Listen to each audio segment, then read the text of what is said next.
neither. They wanna be like us. You know you're not like us. You not HBG. You IUIC. UGOCC. No, you not like us. No, you not like us. All these camps be talking about nothing. Why is they frontin'? They never follow commandments, they jump to assumptions. We spinning facts and they running. They wanna be like us. You not HBG. They wanna talk and debate. We already know you gon' lie in they face. Grown ass men be acting like women, and grown ass women be acting like men. Damn, you wanna be like Glorilla? We all know you never stick to a scripture. I'ma start calling y'all brother Nathan. You worshiping idols with Yahweh depictions. Whoever got ears, yeah, I let them hear it. You talking to God like you don't fear him. You better get burnt if you not serious. Proverbs 3:7, they must be delirious. Disrespecting the tribe like is you fried? They want smoke like you the most high. Stay off the weed, clear your mind. Don't believe what they say, just believe in Yah. CUC, or F.O.P.E, or ADUIC. Neither, they wanna be like us. You know you not like us. You not HBG. You IUIC. UGOCC. No, you not like us. Shout out to K. Judah. He the one keeping it real. Y'all run away from my daddy. You acting like he pulling up with a steel. He tryna feed y'all knowledge. You don't wanna eat. You don't want a meal. Y'all be Deuteronomy 28, 48. Y'all still in the field. Y'all be deceivers for real. How you gon' lie to your people and act like you keeping the truth concealed? It's about time that y'all wake up. I've been reading Ezekiel 1 through 3 for real. On the mic since 3 for real. Stop trying to be like us. Not CUC, or F.O.P.E, or ADUIC. Neither, they wanna be like us. You know you not like us. You not HBG. You IUIC. UGOCC. No, you not like us.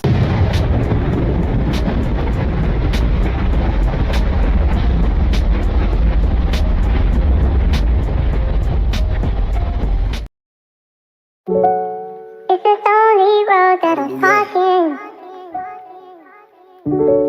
No company, no company. All the voices in my head won't stop it. My only company. Blood off my hands, the judgment coming fast, too much blood on his lane. The second exodus is about to happen, he plain. He's sending out the winds, on this rock we gon' stand. We gon' trust the son of man. Just to find the album was disconnected from the source, we done found the power. Messiah built the church back, gotta trust the founder. The carpenter, got the father with him, ain't no stopping you. Protected by the winds if you got his help with you. Stand on the narrow, the father gon' provide, y'all his eyes on the sparrow. Never seen the righteous get forsaken, not at all. The devil trying to take us cause he know he about to fall. And Michael standing up in his hour, keep the laws.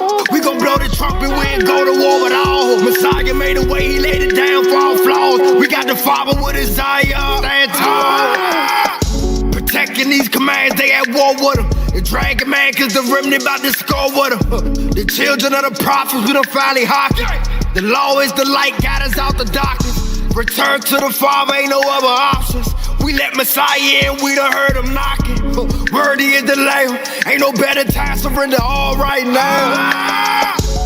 Ain't no looking back, you ain't lot wife, hell no. Fit for the kingdom, ain't no way that he gon' fail y'all. Training up his kids, ain't no way we gon' derail y'all. The devil making war with the saints, man, he smell y'all. We gon' go to war about these commandments to the end. Protect my father word, this ain't no game, this ain't pretend. Messiah coming back, we study yet and I repent. The angels on the corner, finally blowing out the wings. Ain't no other way to get protected but the blood. I'll put your mercy and your grace around us. Keeping these commandments, cause we know that's real love. Building up this ark, cause you sent it out flood. What you see is hand upon this land, it's time to leave. Sodom and Gomorrah out of order, time to flee. Babylon gon' burn, every nation about to see. Messiah coming back, everybody to their knees. Every knee gon' bow. Boy, girl, child, y'all, he coming in the clouds. Thousands of years now, it's almost time now. The valley of the drought, we done came alive now. This for every nigga you done hung, every baby you done raped, everything that you done done. Ain't no way you gon' escape, ain't no way that you gon' run. You gon' see him face to face with a hill Babylon, but we can't.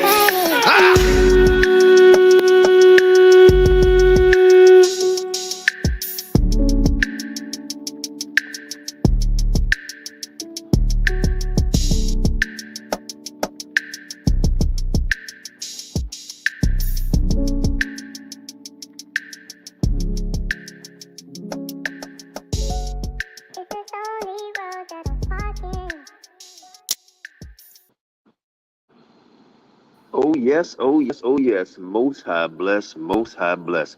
Brothers and sisters, I hope y'all can hear me. I'm talking kind of low because I'm on the plantation. Let me give a shout out, man, to the family, everybody in the comment section, the Israelites all over the world, anybody who believe in the Most High. Shout out to you.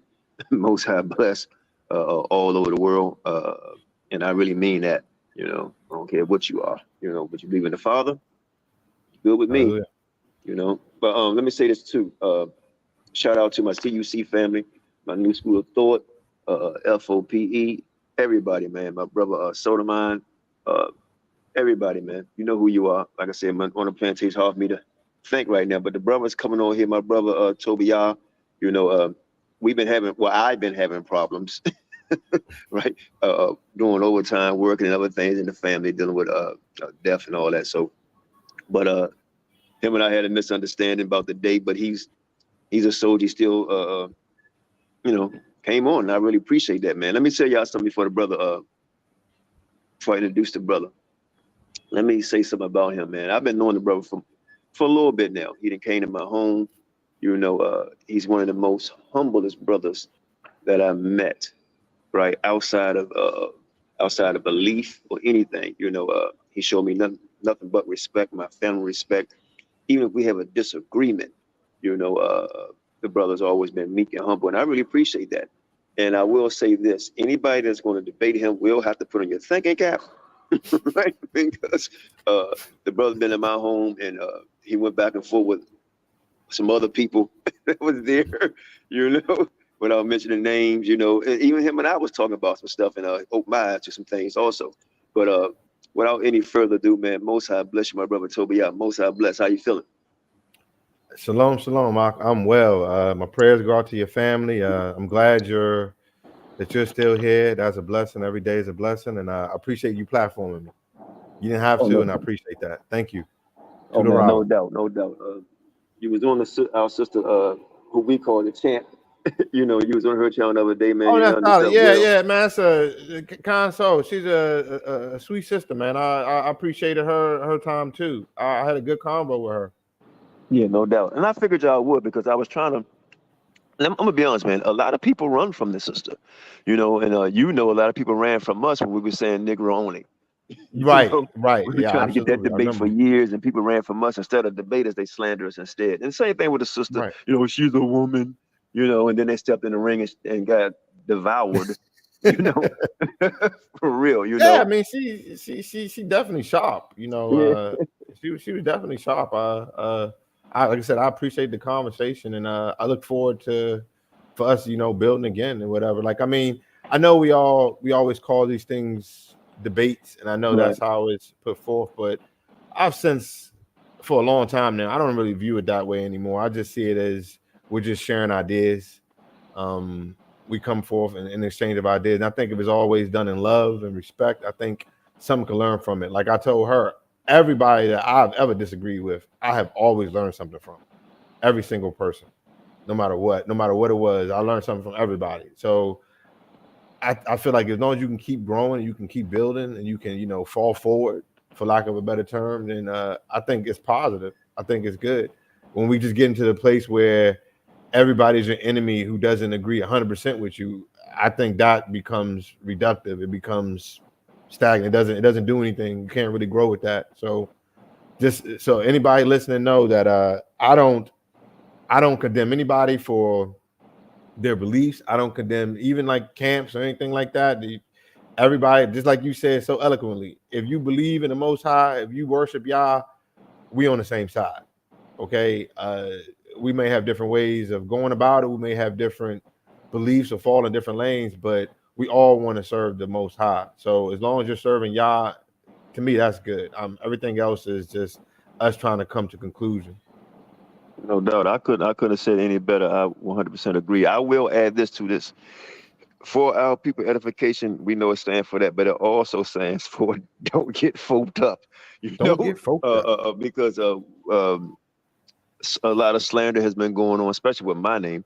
You know, and I laugh at it. You know, but I Right. will say, brothers and sisters, please tune in tonight around 9 o'clock, because I'm gonna address some of the madness. Is going to be on this channel, and I'm gonna have to talk this over with Sham. I might have to just go ahead and put it on Set the Record Straight channel, because I'm gonna give a shout out to my brother Unseen and a few other people. We're gonna chop down the it's not just false, but the slanderous false, and to go up against the Most High. You have a lot. My brother could tell you know you have a lot of people who say they believe in the Most High, and really they don't. You know, Right. and we're gonna show that. But look, without that, man, like I say, the floor is yours.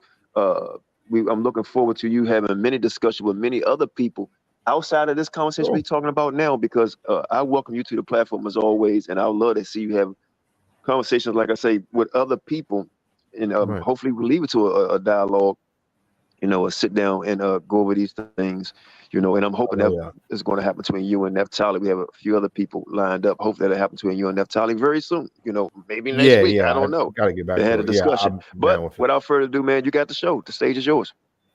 All right. I appreciate shalom to you, to your wonderful family, to anybody else who's viewing.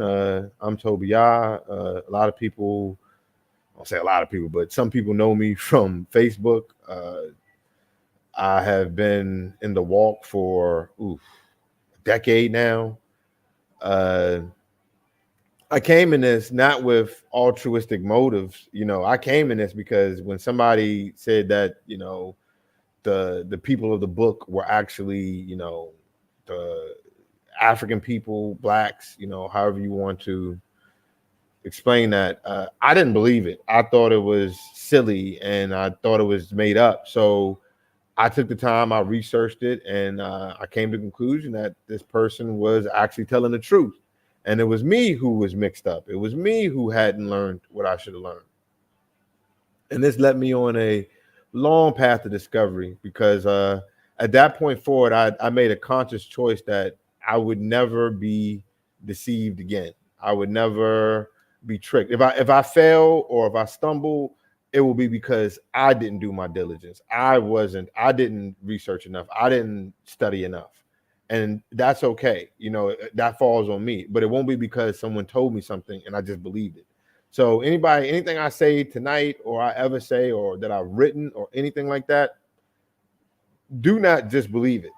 Please. I'm not asking you to. I don't believe in blind faith. The Bible doesn't promote blind faith.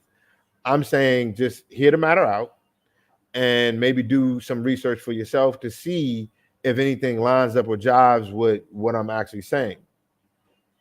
So, all right. It's basically the Old Testament and New Testament. These writings, these books, you know, we have some brothers and sisters who are OT only. We have some people who are basically New Testament only, you know, whether they be Christian or they be in the, you know, Hebrew roots movement or Israelite movement or whatever, and they don't really ascribe to anything from the Torah Tanakh or whatever. I actually accept the volume of the book. I just don't accept everything word for word is perfect within the book. And the book actually tells you in a couple places that it is not perfect, and it actually gives you the history and explains how these corruptions have happened and, you know, what happened from them being the books just being destroyed to the lion pens of the scribe. I mean, there's constant documentation within the text that explains that it is not this infallible text, and no one will be able to find a verse to say the book is perfect. They won't. Now you will find, like the sister said, you will find verses that say the Father's word is perfect and without fail. Absolutely, that's his commands and his word is perfect or whatnot. But his commands and words are not always 100% duplicated within the text. Not always. Man wrote the book, and man is fallible. So with that being said, the focus for me or my shift began about, I guess it was about 7 years ago now. Yeah, it's 7 years ago. I guess I'm pushing 8 years. Wow. It's been so about 2 years after I got into this, I continued to dig. I continued to study. I didn't just stop at, you know, oh, these are the people. And, you know, I just kept digging. I kept digging. I wanted to know. I didn't want to believe. I wanted to know. And the Ruach or the Ruach HaKadosh or the set apart spirit, they call it the Holy Ghost. I don't refer to that. But Can you turn your mic up? I'm sorry, no. Can you turn your mic up sure. if possible? I'm gonna see if I can. How would I even do that? Oh, my mic. It says it needs to be turned up. settings. Hold on. I mean, I can hear you. Let me. If can everybody hear him clearly? If so, just put a 1 in the room if you can hear him very clear. Maybe because I'm on a Test. plantation, it's kind of noisy in here. Okay, yeah, I put it a little closer. Is that better or? Yeah, I do hear you a little bit better. Yep.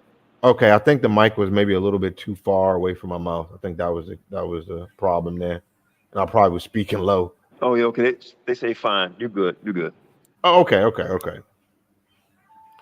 So, like I said, over 7 years ago, I began on this journey, continued my studies, and what I came to find out was that everything that we had learned about the first century CE or first century of the Common Era, some people call it AD, Anno Domini. It doesn't really matter how you refer to it, but the time of the Messiah in Palestine, right, in the southern region of Palestine. What I came to learn was a lot of what we got left to us was Roman propaganda. There was actually a war that took place and we lost. And you know what they say about the winners get to tell the tale. So the Romans and the Idumeans who actually won that war, they basically began a propaganda campaign. And this was so they could take because there was a lot of different nations, there was a lot of different, not just, Shemitic people, but there were Grecians and, Nabateans or Arabs. There were a lot of people who actually believed in the message of the Messiah. And they wanted to follow the path, the Siddiq Halakat, the righteous walk. However, Rome basically killed him, killed his family, and everybody that was associated with him. It began in truth with Tiberius all the way up, to Hadrian, when Hadrian finally just exiled us, right? So Tiberius, he died. He's the one who was the emperor when Yochanan and Mercer or John the Baptist was murdered. He was beheaded. He died in like 39 CE, so a year after the Messiah died. I know some people believe that he died in 33 AD or 33 CE, but that just doesn't jive with history. That wasn't true. He actually died a year before his cousin Yochanan. And Yochanan died in 38, and Mashiach died in 37. 37 going into 38. Yochanan died in 38 going into 39. So it didn't end all the way up to the point where we got to Emperor Hadrian, where he exiled all the people from the region in like 134 CE. He made an edict and said that all Yasser or all Israelites, all people, these Semitic people, they have to go. They can't be here anymore. And they renamed the region. They changed it from Yehuda or Roman Judea to Syrio-Palestine. And all the people got exiled, and they went to Libya. They went to what we call Northern Sudan. They kept going, west until they settled into Ghana, which means kings. And the Ghana then is not where Ghana is now. It's actually further north in the Sahel, right? So where Mali is. And Ghana means kings. So these people who came from the southern kingdom of Yehuda and saw themselves as the descendants of kings resettled. And that's where you got the kingdom of Ghana in about 300 CE. They started like 200, but it became a proper nation about 300 CE of the Common Era. So back to my point. As all of that was going on, Rome still had to deal with the backlash or deal with the repercussions of their teachings, which were so profound and so far-reaching that they could not, no matter how much. I mean, they killed so many people. It didn't matter who you were. If you were going around there and saying that you believed in Mashiach or the Messiah or any of his teachings or whatnot, they just killed you. Not just you, they would kill your family too. They didn't care. They would kill. They feed you the lines for jokes. They just did not care. So what they did was the Club of Rome, which wasn't what it was back then. It became known as the Church of Rome, but it was originally the Club of Rome. They started this propaganda campaign, and they basically took all the writings from our people, everything, right? And they just started going through like it was like a bag of M&Ms or something, and they just started taking out the colors they ain't like. They just removed, I don't like this. This can stay. This can't stay. Okay, I'm good with this. and then they made their own bag. So let's say you like M&Ms and you only like green. Well, that's what they did. They made their bag of green M&Ms, and that's what you got when you got the Codex Sinaiticus, the Codex Vaticanus. Hieronymus or Jerome was one of the first ones of this with the Latin Vulgate, and you had a bunch of what they call the early church fathers, Origen, and Jerome. They basically slowly started to rebrand the faith, and they created what we understand as Christianity today. And from that, the New Testament was born. They just used a handful of letters. They didn't really care. Like a lot of people do know this, but some people don't. The books that were there were not originally titled. Like there was no book of Matthew or Matthew or no. They were just books. They were just letters, and they took it and they ascribed them to people. And not saying that they were all wrong in who they ascribed them to. It's just that is not how the text was formed. So scholarship today, modern scholarship, has something called the Q source or the Quell source. It's a German word. It means source or origin or whatnot. And what it basically is it basically means that there was an original document that the other documents all pulled from when they compiled what we understand as the New Testament. All modern scholarship, like I said, you can don't believe me, check for yourself. All modern scholars and historians today all admit that there was a Q source, and what we have is just a edited and redacted version of whatever that was. And I think you remember when I came and I met with you and I was talking to you, I was talking about the gospel of the Essenes, right? Yes, I remember that. Right. And so this text of the Essenes is just a term. Greeks, they like to Hellenize everything. So the Nazari became Nazarenes. You know what I'm saying? The Idumi became the Idumeans. So that's how they always put an "enes" at the end of it to denote a group of people. And so the Essenes were actually it's from a Hebrew root word, means Oseh ha-Torah. It's all over the Dead Sea Scrolls. It means doers. They were doers of the Torah. And this group, they resisted Roman rule. Their leader was Jacob Siddiq or James the Just. You've probably seen him in your Bible. He's the author of the one book that's 2 pages long in the New Testament. That James is actually the leader of the Nazarenes. And Nazarene, or there was no place of Nazareth. That is more of Roman propaganda. They wanted to detract from the movement. So they basically said that, it's a place, Nazareth or whatnot. If you go do your diligence, you will find that there's no Nazareth that exists in history, in antiquity, anywhere. No historian wrote about it. No historian recorded it or discussed it. No one did. It is a contemporary location. It just didn't exist back then. It's also why you see when they're addressing Paul in the text, they say, he's a ringleader of the sect of the Nazarenes, because it was a sect. I'm sorry, you said something? No, I was saying you said something about Nazarene. You already answered it. Go ahead. You good. You already answered it. Right. It is a sect. Okay, so they had very different, like a lot of people know about some of the sects they had, and they're all over the New Testament, right? So you had your Pharisees, right? You had your Sadducees, right? You also had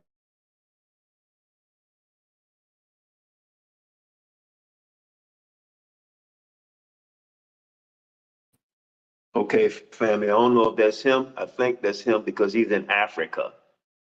So let's just give him a few seconds. We have dead air. I will say this, that he's definitely gonna have to prove everything he's saying, and hopefully get that discussion with Naphtali next week, but we'll see. He's saying a lot of interesting things right now. So I hope, and let me say this, F.O.P.E. does not necessarily agree or disagree with anything somebody come on our platform. It's up to the individuals to decide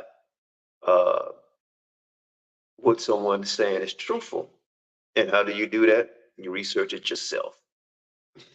You research it yourself. I don't agree with 100% with anything anybody says. At least I don't think so. But I want him on here because, like I said, we're trying to get this league started here, and he's a good person to get it started. Give me a second.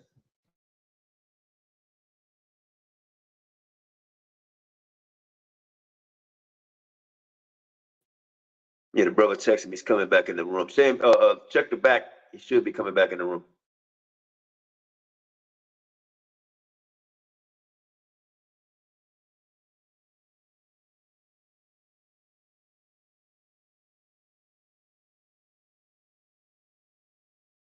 Like that show, that song, If It Ain't One Thing, It's Another. But yeah, brothers and sisters, please check out, I guess around 9 o'clock, I'll be going live on this channel and Set the Record Straight about Judah Nazareth, Paul, and a few other people that's been saying some things that is very asinine, and I'm going to straighten it out with receipts.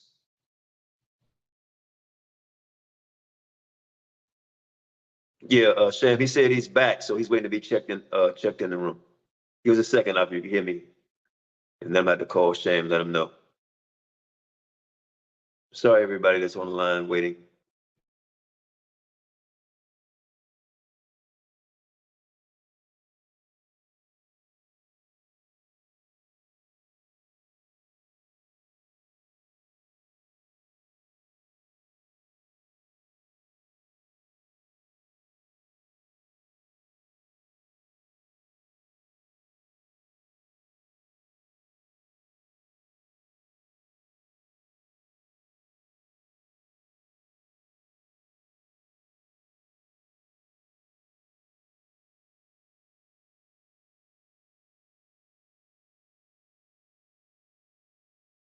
Now I gotta locate Shaw Sham.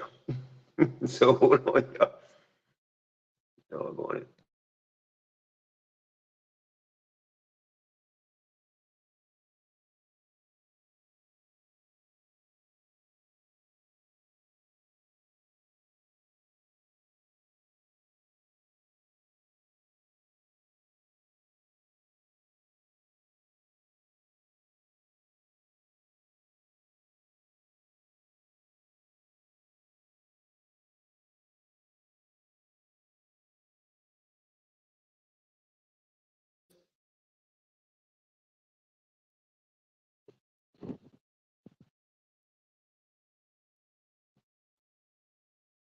So, I also did, I guess about a 15-minute dialogue on who you're going to vote for, right? To me, it ain't gonna make a difference anyway. I guess that's just something local in your town. Some people have small towns, but overall, there's a lot of fear being preached to me. People talking about Project 25. People have been known for years. So they're gonna make us set us back. We going into slavery and all that. I'm like, well, Trump was already president. You forgot about that? We didn't go into slavery. When did you get out of slavery? So it's a lot of shit, man. I hear people saying, and it's really asinine to me. I mean, just the fear of our people. I mean, vote, vote, vote. I mean, no politician has done anything for Black people significant enough to where you would like give that person praise. Everything that happened to us, to me, happened through the Most High, because of what we did, and also Him having mercy on us to get the chains from off our neck, the physical chain. Okay, brother, you're back. Most God bless. Shalom. Oh, no, Hey, Salika. He's back on.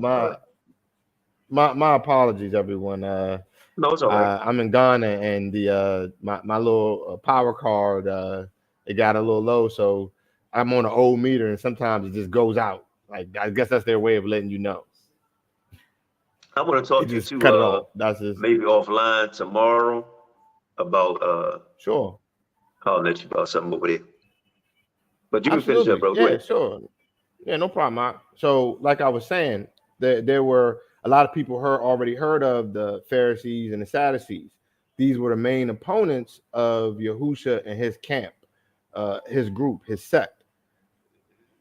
They were basically an all Idumean or Idumean controlled group. The Sadducees were totally Idumean. In case anybody doesn't know, Idumean is the Grecian word or the Hellenized word for Idumea, which means Edomite.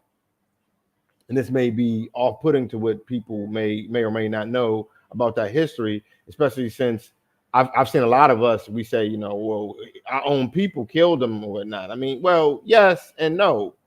There were Shemitic people that killed them. They were Shemitic, but they were not actually Yasha'al or ancient Israel. They were Idumeans, and they were put into power by Mark Antony and Julius Caesar. And what they did was they gave them freedom from taxes, and they made them citizens. They made them like royalty amongst the Roman Empire.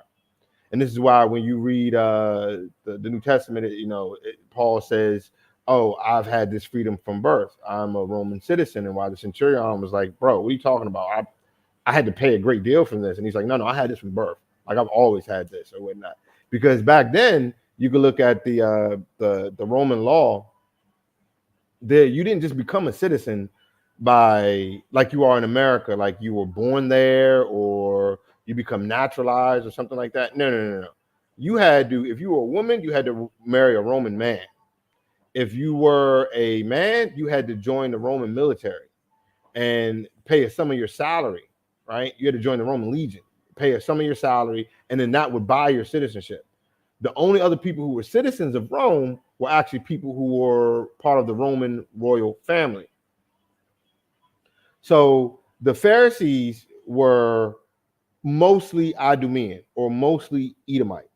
The lower class were still Yasha'al. These were like the poor priests, right? The poor Kohanim. Just think of Yochanan and Mercer's or John the Baptist's father, Zachary. He was a lower priest. They did duties like, lighting incense and, menial tasks that the Edomites did not want to be bothered with. And so the upper priest or whatever, your high priest, these were, and all the people who actually made the rules, the Pharisaical rules, their traditions and all that, these were all Idumeans. And this was done intentionally and was done by Herod won. So anyway, you had your Pharisees, you had your Sadducees, and then there was a third sect. It was called the Essenes, right? These Essenes were actually a larger group that could be separated and be identified as Nazarenes and or just Essenes overall. You had Sabbateans. These are all people who basically believed in ritual immersion, or they called them daily washers. They would immerse themselves in water to repent of their transgressions or their sins, because they didn't believe in using sacrifices to achieve forgiveness. So this group was started a lot. Like you had the Jacobites and all that. It existed long before you got to the time of Messiah. But by the time of the Messiah, most likely, no one can say for certain, but most likely his cousin Yochanan Mercer, or John the Baptist, he in truth started the Nazarenes as we understand it, or the Nazarene. And Yahusha Ha Mashayach, or the Messiah, he continued on with that and then expounded upon it. And there was another fourth discipline that is little known. It was called the Sicarii. And the Sicarii were all Idumeans or Edomites, and they were known as the robbers or the assassins, the murderers. They used to do, they were allied. These were Idumeans or Edomites who did not have freedom from taxes. So that kind of rubbed them the wrong way. Like it did a lot of Idumeans in the region. Like they didn't like, why did this one family not have to pay taxes? And why do we have to pay taxes? Like that doesn't make sense. So they rebelled too. and they allied themselves with the Nazarenes originally, but eventually their paths splintered off because of the acts and the brutal nature of the Sicarii. So those are your four philosophies that existed in the first century. Out of all of them, there was only one group who were ethnically Yashra'al, or Israelites by blood. That were the Essenes.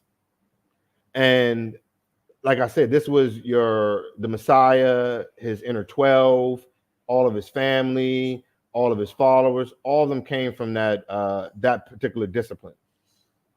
And it got to be a clash on the Temple Mount 2,000 years ago over the proper way to go in the faith.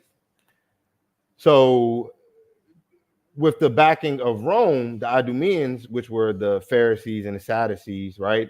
They decided to take these people out. They decided to remove them from power because they were set up by Rome to be tax farmers. They were only there to collect tax revenue from the population.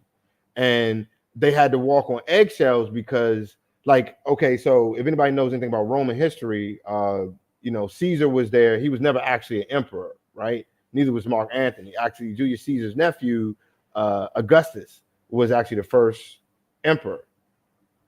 And then he made a taxation in the year 6 CE or 6 AD. And that's what set everything off, okay? This was a year after Paul of Tarsus was born, and it was the same year that the Messiah was born. And you had a huge rebellion from the population because they did not believe in paying tax. It's actually in the text, you're not supposed to tax your own people. So they weren't with that. And they all saw the Idumeans as foreigners. They saw them as foreign oppressors that had taken over their faith. So these Idumeans, like I said, they went out and they just continuously assaulted this group, and they eventually just wiped them out. And after it was all said and done, I know the Bible, the New Testament presents it like it was, Disneyland. Everybody's walking around and they're singing and they're, healing over there, and resurrecting everybody and all that. But it was a war zone. It was a brutal war zone, and our people were held by their oppressors. There was like the actual wall that everybody goes over there and pray to. They call it the Wailing Wall. That's actually Fort Antony. It's like Mark Antony's fort. It was a garrison for 10,000 Roman soldiers, right? That has nothing to do with the actual the Second Temple or the Herodian Temple, because that's what it actually was. It was the Herodian refurbished temple. They refurbished that and built that. So after all was said and done, everybody's dead. They moved out. Like I said, they had to try to get the will of the people back on their side because everybody wasn't with it. Everybody just was not with it. They witnessed what they did. They understood what was going on, and they rebelled. So eventually, after a couple hundred years of just murdering everybody who was still with it, they just simply said, you know what, they gave up and they just joined it. And they basically amalgamated their pagan belief system with the faith system that was presented by the Messiah and the other Nazarenes. This is where we get our New Testament. Okay, there's a lot in there that is good. There are actual writings and quotes of the Messiah, and like I said, I read it. I was trying to tell our sister the other day, I'm not telling anybody not to read the Bible. That's not my message. What I'm saying is you need to not just read the Bible, you need to read all the Bible. You need to read all the surrounding material, not just the actual 66 book canon that they put forward, but you need to read everything. I'm talking about like the Peshitta, everything, right? All the other Nazarene texts, everything. And from that, by using 2 to 3 witnesses, as we're commanded to do, a picture will start to develop. You'll start to see what actually happened and why it happened. And what happened was the Messiah, his family, all of his followers, these Nazarenes, these Essenes, they didn't eat meat. Okay? They didn't eat meat. They were vegetarians. And they taught people that was the way. That was the path. That's when he's saying, this is the way. My way is the only way to the kingdom or whatever, because his way was the path is what he was trying to express. And obviously Rome, not just Rome, but a lot of people just did not like that, including other people who were actually of, you know, Yashar Ali or just Hebrew descent in general. A lot of people just weren't with that. They had been eating meat their whole life, and they didn't understand there was a sacrificial system, and why you telling me to stop doing these things that our people have done for so long.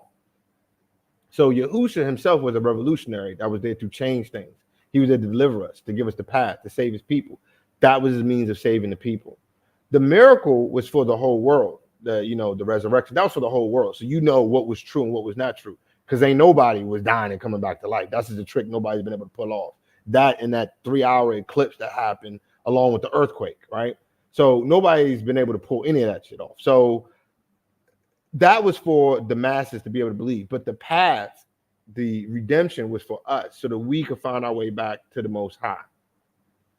And so what we have now are just the letters of Paul, who's the primary character of the New Testament, and that's pretty much it, really. Like, you have some snippets here, like you have Yehuda or Jude, which is his brother. You have 2 letters from Kepha or Peter. One of them is not even him. Like, you know, like one of them is not even him. Like everybody, like most scholars, they'll tell you straight up that he didn't write that. It was contested thousands of years ago. They knew that wasn't him. Like Hieronymus or Jerome was like, no, he didn't write that. That's ridiculous. Of course he didn't write that.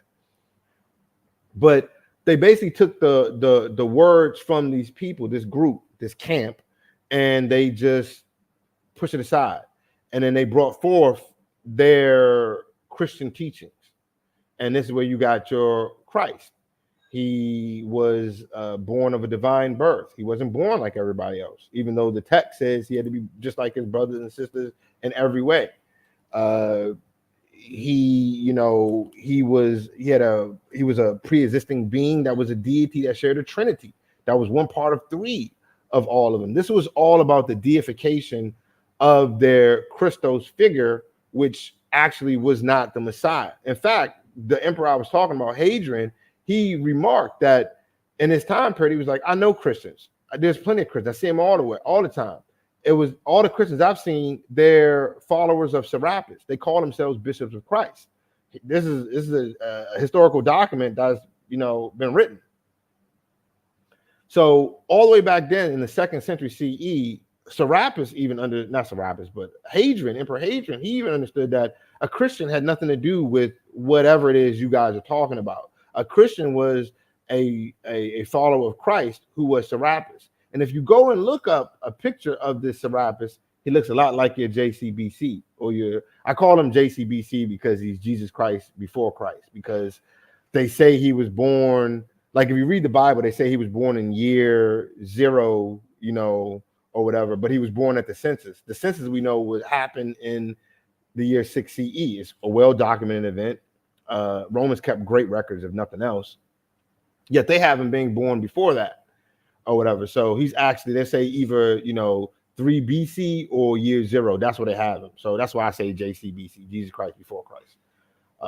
No disrespect meant to anybody in their belief. I'm just saying that's the terminology I'm using.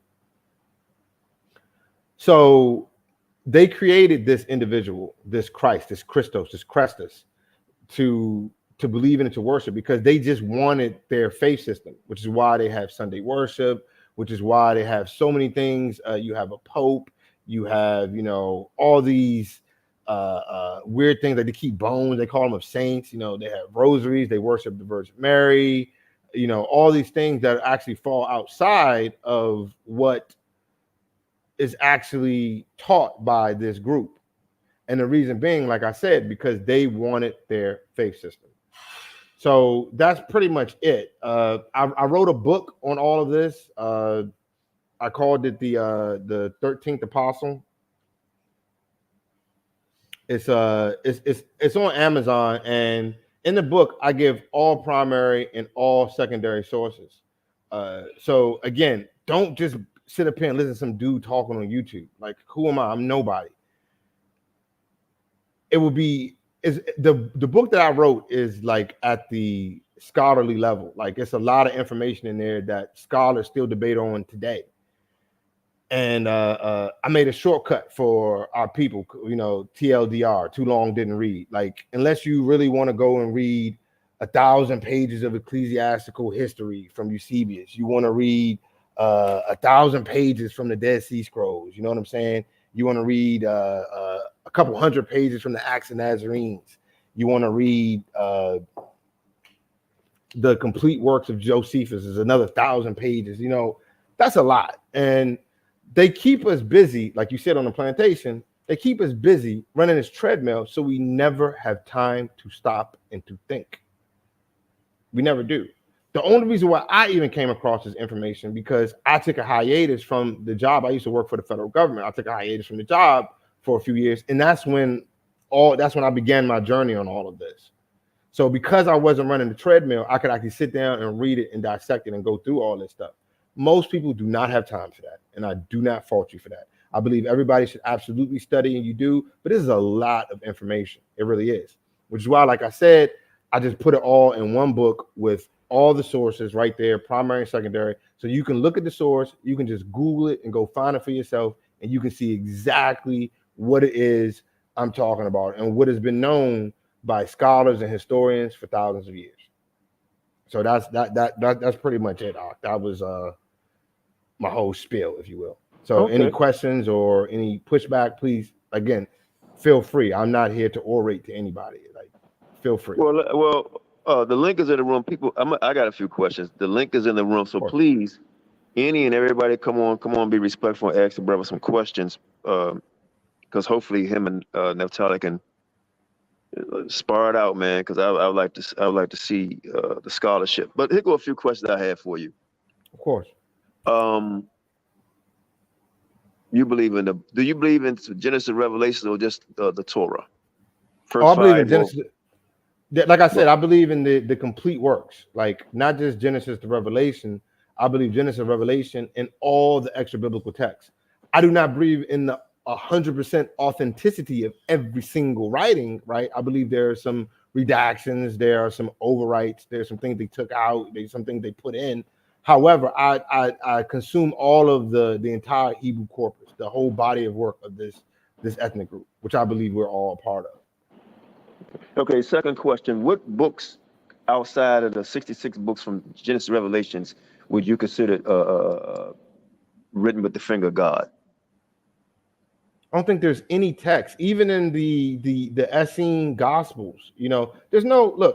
There doesn't exist any text that we have extant or that we have left to us today that is perfect without fail, that is written by the hand. There's no book that exists like that. That just doesn't exist.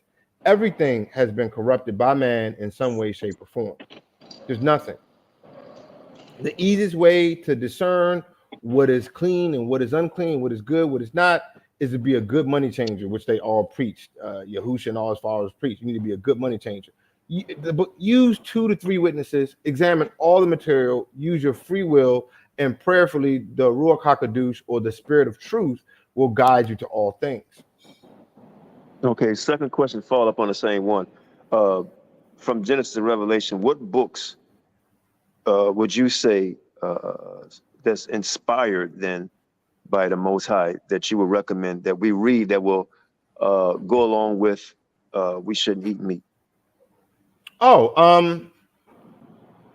There are little instances. Okay, so it's all over the text. We just, like, before I even went down this journey. I'm talking about outside. I'm talking about outside of Genesis to Revelations.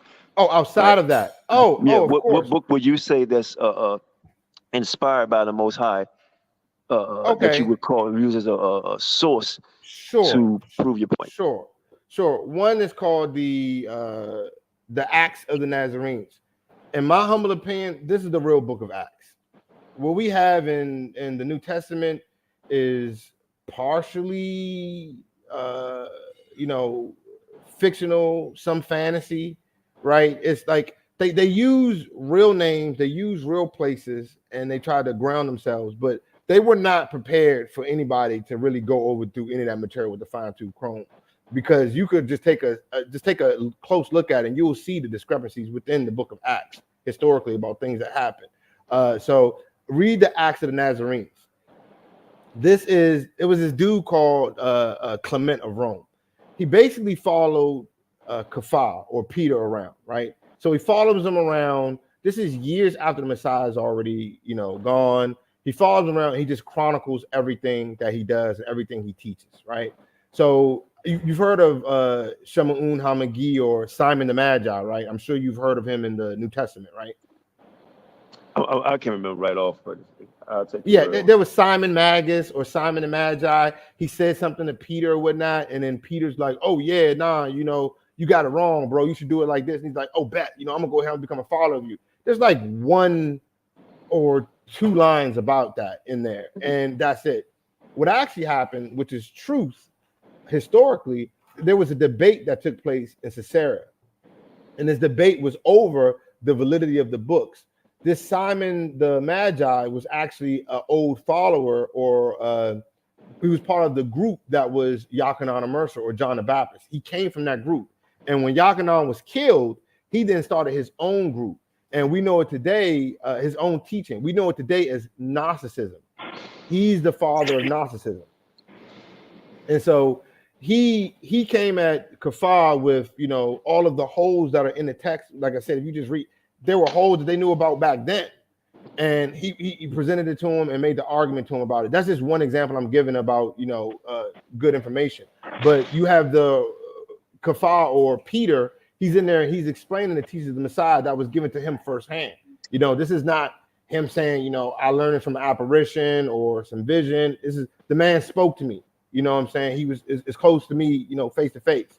And he told me what it was that we should do and how we should do it. And that's what I'm doing. So you have this one.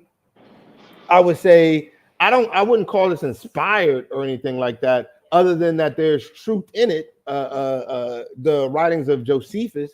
And what I mean by truth, like I said, the Ruach HaKadosh is a spirit of truth, right? This is not a spirit to save you or guide you. I mean, I guess truth can save you, it can set you free, but its main function, as recorded in the New Testament, is to be a spirit of truth. Well, let me jump in real quick. Also, Sure, now, you say please. the acts of the Nazarene, Right. And you can answer this real quick if possible. How many course. pages would you say is in that book? Oh, about 200.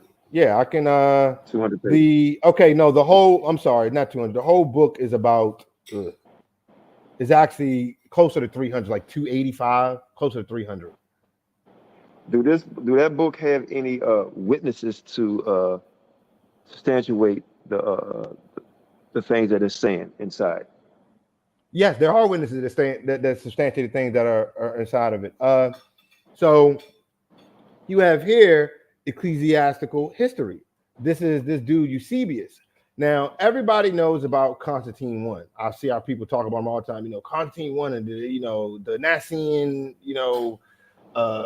thing and our Nicene Council or whatnot. Well, Constantine I, he didn't write up the dogma or the history for Christianity. He just gave a platform for it, really. The guy who did that was this dude called Eusebius. Eusebius, he records that there was a book going around of this time that was the Nazarene Acts. It was kept by Clement, where he, commented on Kepha. He talks about it. You also have the writings of Origen. Some people might not know him. He was one of those early church fathers. He was a whole Christian. He was a Greek and a Christologist. And he basically talks about this text as well. And he even talks about that they had the book of the 12, because see, at his time, the Gospel of the 12 was a writing of the Essenes that they all knew about. I have that book. Book of 12.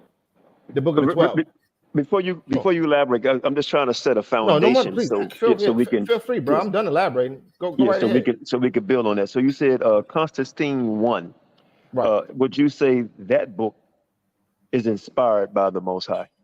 What, Constantine I? Or are you talking about ecclesiastical history? This one? Yes. No. These people, they hated us, So when I you say Eusebius, would you say Eusebius or Clement?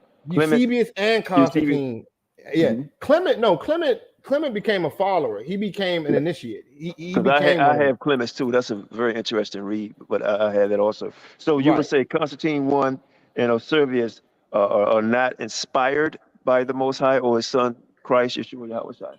Well, okay. So when we say what is inspired and what is not inspired, that's to me that's too broad of a term.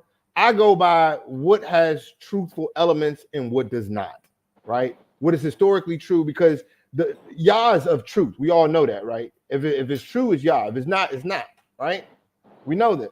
So anything that has truth in it, I think is important for us to digest. It's just that simple. When we say inspired, you will find tidbits of information, because this was done in like the 4th century. So this predates a lot of the Christology and a lot of the doctrines, the religious dogma that is, built up over the millennia, right? So you could read this and you could see what they believed back at that time period. You could see what was circulated as being true. Now, they called them heretics. Like, for example, I'll give you an example of what I mean. So Eusebius, he talks about the Nazarenes and the Essenes. He says that plainly that they didn't call themselves, like he says, all the followers of the Messiah did not call themselves Christians. That is not true. He admits that. That is a truth. He said they called themselves Nazarenes. And he says, and some of them called themselves Jesseans. Now, keep in mind, there was no J that existed prior to about 500 years ago. So this is Isians or Essenes. That's what he's talking about. And he says these are the people who live around the Dead Sea. Now, there was no Dead Sea Scrolls that existed at that point, right? So this is the group who basically kept the library at Qumran or the Qumran Cave or the Dead Sea Scrolls. Slow down. Sure. Because you. Sure. Please. So we're gonna get to the Jetsons, the Jetsons. Like I said, wasn't no J, but it was another book you mentioned. I believe it says Origin, something like that. Oh, Origin. Yeah, it was. All you have is the writings of him. Origin. I would read him just to see the historical facts. Okay, so there was the other guy called Epiphanius of Salamis, right? Salamis is the same place where Shaul basically met that sheriff who was named Paul in the New Testament, and he then changed his name to Paul. That's Salamis. This guy, all these people wrote what they called basically their testament against heretical writing. So all these people view the Nazarenes and the Essenes as heretical. They were all heretical. The reason being, primarily when you read Eusebius, he says, well, they say they follow the Messiah, yet they keep the Torah. That to him, that was heretical, because the Messiah freed them from the Torah. So there was no point of doing that. So he's like, here go a question that may ruffle some feathers. Please. Now we go back and you say there's a lot of misprints in the Bible. I believe some people say it's 144 misprints, maybe more. That's what people say.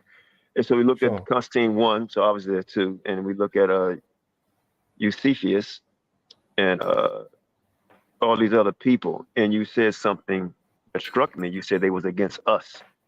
So right. Let's hold that in the chamber. They was against us. So my second question, because you said they had witnesses, and Constantine and all of them, do they go back as using their witnesses going back to the Bible? Yes, they actually do. Eusebius actually quotes the New Testament quite often, and he used that as proof against the Nazarenes. It's like, for example, to promote the virgin birth doctrine, he's like, oh yeah, well, we know that he was, before they came together, she was with child. So obviously that means virgin birth, right? Whatever. And then he quotes another guy, Hegesippus, who came before him, but he's like, yeah, see, he talks about that, they were family according to the flesh. Now, this whole phrase before they came together is actually from the guy I was talking about, Simon the Magi. He said that the virgin birth doctrine is actually his. He said that before his mother and his father they came together, she was found with child by the Spirit. And so he walked the earth as a man, as a spirit, and functioned as a deity almost. That was his doctrine. That whole Trinitarian thing is actually very Gnostic. It goes back to the demiurge, but they believe that the deity of the Bible is not the actual Most High, as we call him. There's one that's supposed to be above him. That's what they believe. That's not what I believe. That's what they believe.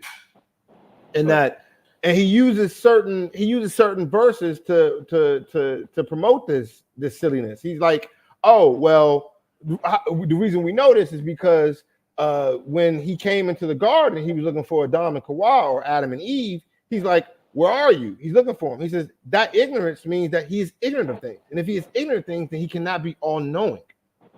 Right? That's the logic he's using, right? He's not even trying to use any nuance with it of how they were created. That's irrelevant to him. He's just going about what is printed. And then he goes and he says things, just giving that same example. He's like, yeah, and he put the tree in the garden, and it's like if he and then the serpent beguiled the woman. They did that. It's like then he can't be all powerful and all good, because he would have stopped that from happening, right? If he loved mankind so much, why they let that happen right there? Now Kafar refuted all of this and explained it all, but the point is, this is what Gnosticism is. This is what we're talking about here. This wrangling of the text. Everybody was going over the text line by line, see what everything actually meant, trying to bring out the fullness of it. So, like I said, you should definitely read the Dead Sea Scrolls. That is totally inspired. Those were the only reason why we even know that the Torah Tanakh is even true is because of Dead Sea Scrolls. It is the oldest collection of the writings of our people, kept in our own languages and used for faith and teaching purposes. It's the only one that's that old, period. Other than the Dead Sea Scrolls, I guess the other books that you mentioned from Constantine and all these other books you mentioned, are they after the gospel or before the gospel? They actually, okay, so Eusebius actually was after what we call the Gospels. The Gospels, what we call the Gospels, or these books of the New Testament or whatnot, they were not seen by anyone until 1000 CE. I know that's a hard pill for anybody to swallow, because they're like, no. Yes, they were paleographically dated to be earlier. Absolutely. We do know for a fact, because we have the actual scrolls, that I believe Galatians and Thessalonians were in circulation prior to that, around the 1st century. But other than that, there's no definitive text that has those writings in circulation. Now the question becomes, why is that? Why wouldn't you have the originals of those? Like, that doesn't make sense. It's quite simple. They reordered the books and put them the way they wanted. So even Codex Sinaiticus or whatnot, Codex Vaticanus, it's called Vaticanus because it was held in the Vatican. Right. When were these books seen? Go look up when these books were actually seen by man, where anybody can actually say somebody saw them and reported on seeing them about 1,000 years ago. Yeah. So all those texts over a long period of time were reworked and were altered to fit the doctrine of the Roman Catholic Church, or the RCC. Now, you're going to have to prove that. When you say it has to fit, because I'm pretty sure. Show me any show me. I've looked it up. Show me anybody, any proof. I gave the. Okay, so as I explained before, all sources I have in my book, I give it there. However, anybody with a computer, you walk around with a phone in your pocket, go and find where anyone has physically touched or read any of the text. I'm not talking about any singular, work, not this book or that book or this letter or page here. I'm talking about the complete work, the New Testament in its completion, its entirety, not before that date. There's no record of it ever being touched or read by any mortal before that. So it's not Would you like say? I'm sorry. Would you say the books that you named? Right. You start like I keep on saying Constantine because I wrote that down. oh But Eusebius. Yeah, no, and Eusebius. Eusebius, the classical history. Yeah, sure. Yes. Would you say that these books are a mate to the Bible, to the scriptures? It's to their Christian Bible, sure it is. Sure it is. That promotes a very slanted Roman view. Sure it is. Absolutely. I'm asking these because I know these are questions people probably ask if they come in the room. Right. Also, here go one more, and I'll let you go ahead. I want to interrupt because I know I'm asking you a lot. No, brother, please feel free. No, it's good. Right. So could you prove that we shouldn't eat meat without any book other than the Bible? Without any book? Can you prove that we should eat meat only using the Bible? Do you have to go outside because you say you're talking about a mate doing Christianity? Not. You said no. Okay. No. Here we go. Okay. No. So where do we stop? We mean, where do you stop? Where is it cut off the history? Yes. How many books should we use? I mean, where do we start? As far as like, okay, this guy said or she said, and her reference is this. Because, like you say, just like you say the Bible has flaws in it. I'm sure these other books may have flaws also. Absolutely, they do. Sure. Right. So where does it stop in finding to prove that we can't eat meat? Now, if you say you can't prove it just using the Bible, I said you can. Yes, you absolutely can. Oh, you can. Oh, okay. Yes. So that absolutely. I said you absolutely can. Yes, absolutely. I can prove it. I don't need any of these other texts to prove that you shouldn't eat flesh. Right. You could just use the Bible for that. It's very simple. It doesn't. It just a cursory flip through of it. You can see that there and see what's going on. Can you explain to the people what is flesh, according to the Bible and according to man?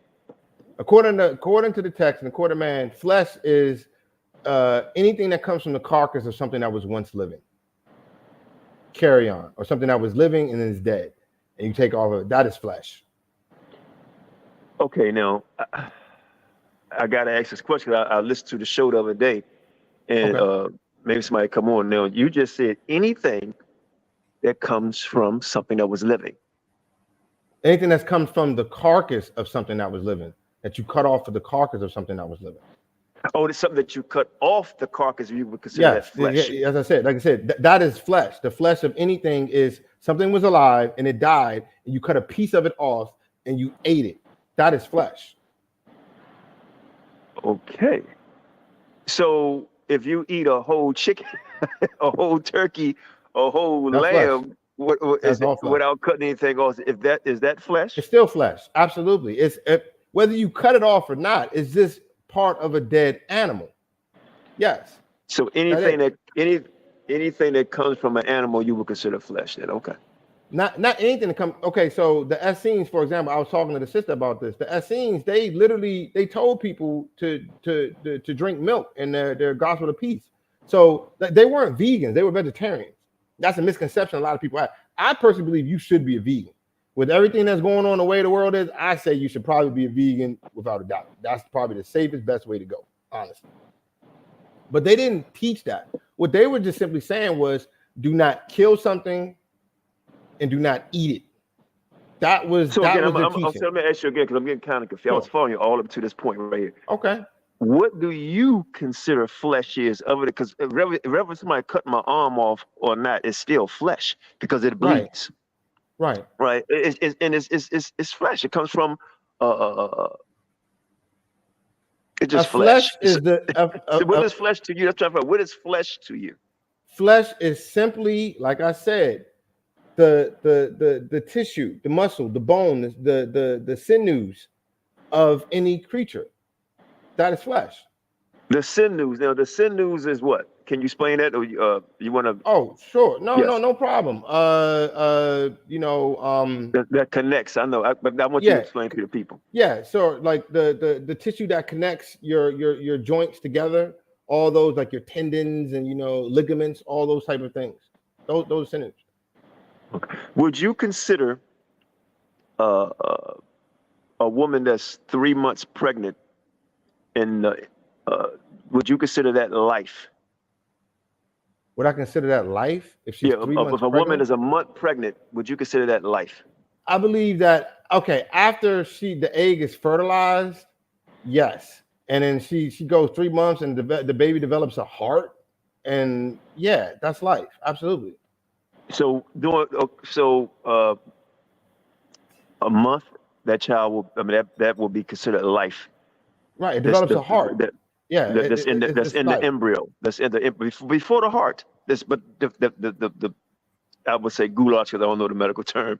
Would you consider that life being formed? You saying if there's I only no ask that question. heart? I'm only asking that because I'm leading up to something. I think you know where I'm going.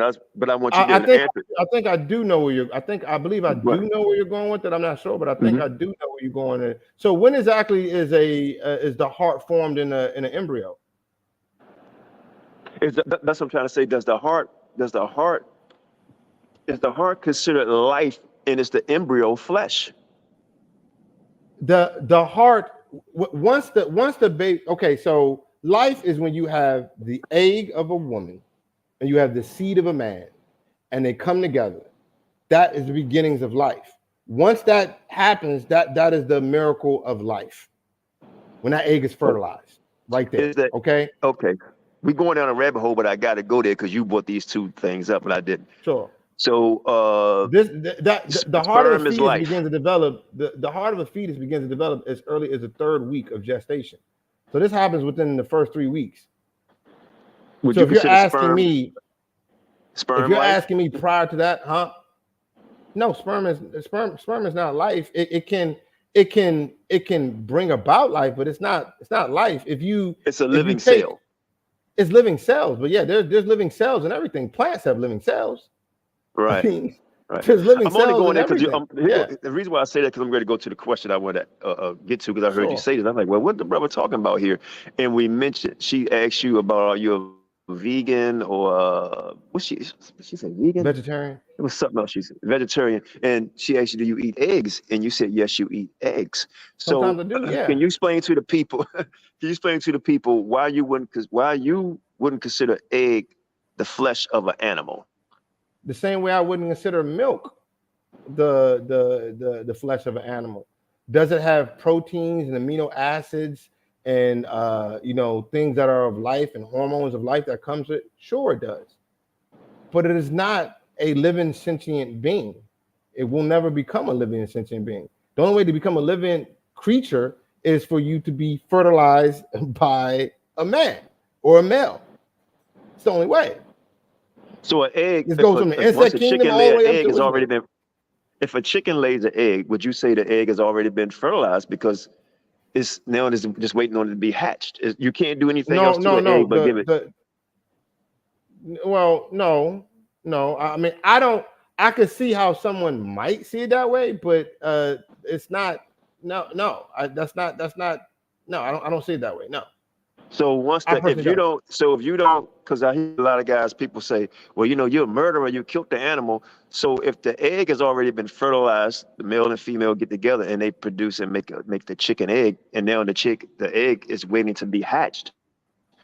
Would you consider yourself a murderer if you eat the egg before it hatch? If the egg has been fertilized, okay, hold on. I'm like, before you end up trying to have a discussion, no. I want to give scientific proof to you, because I don't want to just say something. I want to give the white part of an egg, they say, does not have cells. I believe. Hold on. Let me answer. Mm-hmm. Any hen can lay an egg without the rooster. Any hen can do that. They ovulate every 24 to 26 hours, regardless of fertilization. And it takes 26 hours for an egg to fully form after ovulation.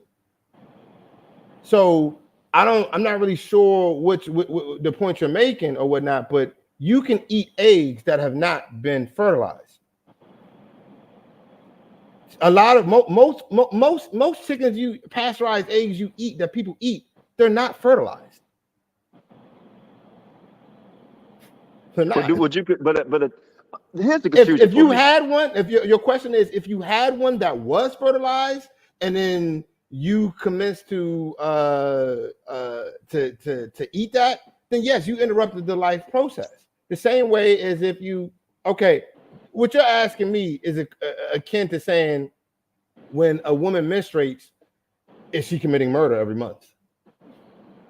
No, she's not. Her egg's not fertilized, so that's not. Well, let me hold on. Let me jump in with that, because I was going that part right there. To me, I wouldn't say that, because that's something normal, because the egg was not fertilized, so the body cleanses itself.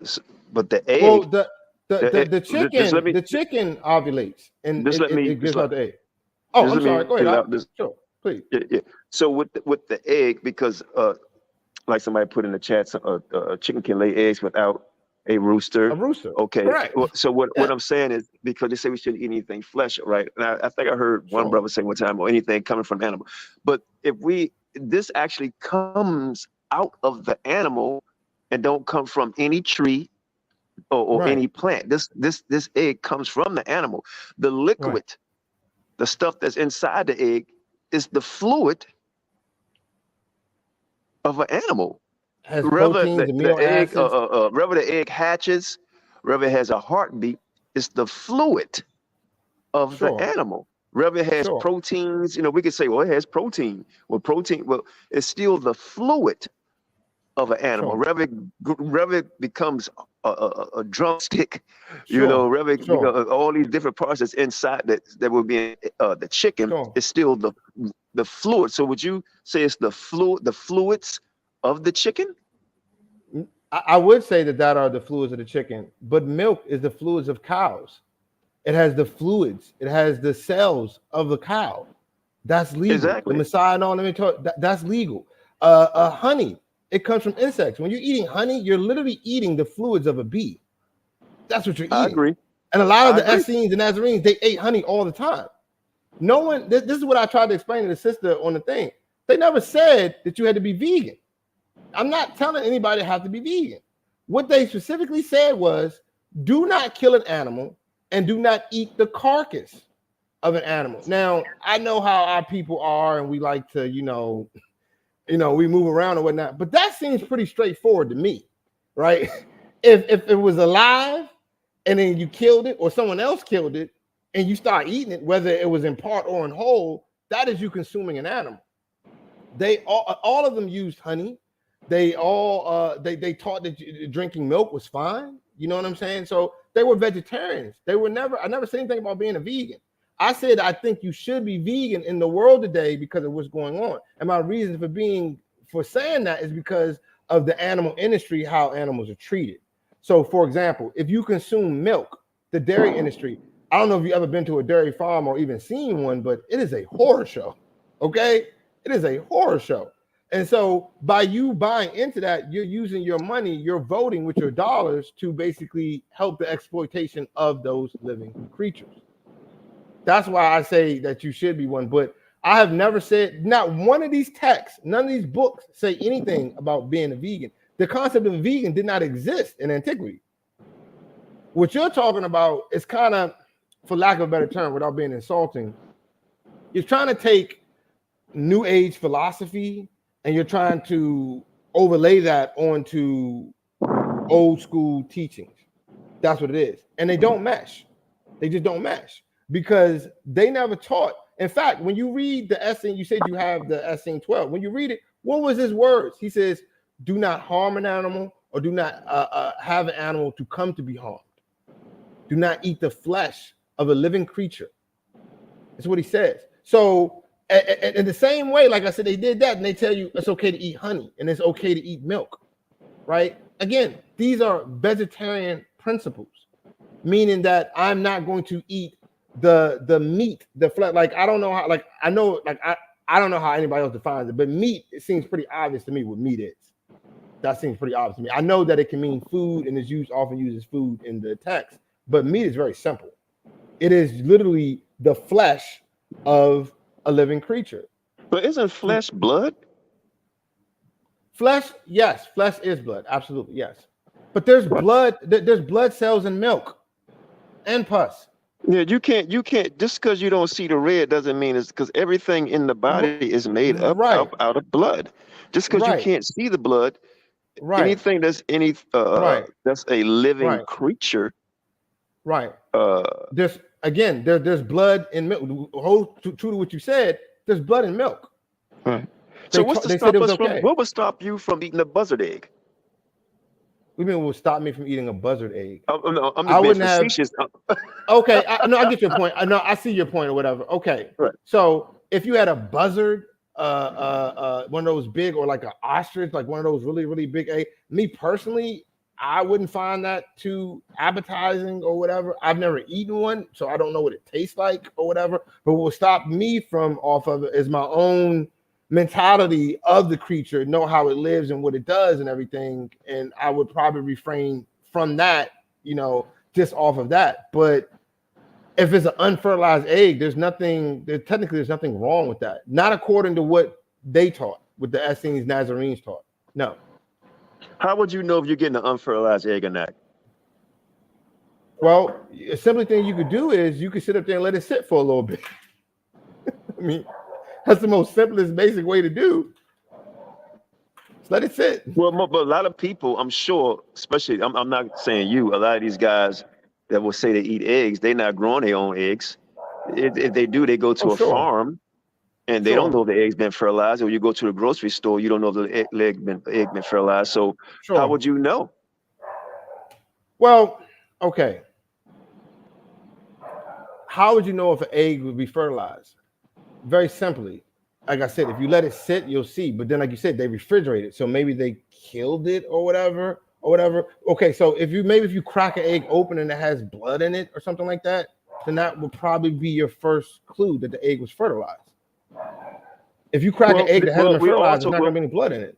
But we just said that just because you don't see blood, everything is. No. You asked me how would you know. You asked me how would you know. I'm answering. Well, no, what I'm saying, but right. I know. But here's the point I'm making. I said that first. I said, sure.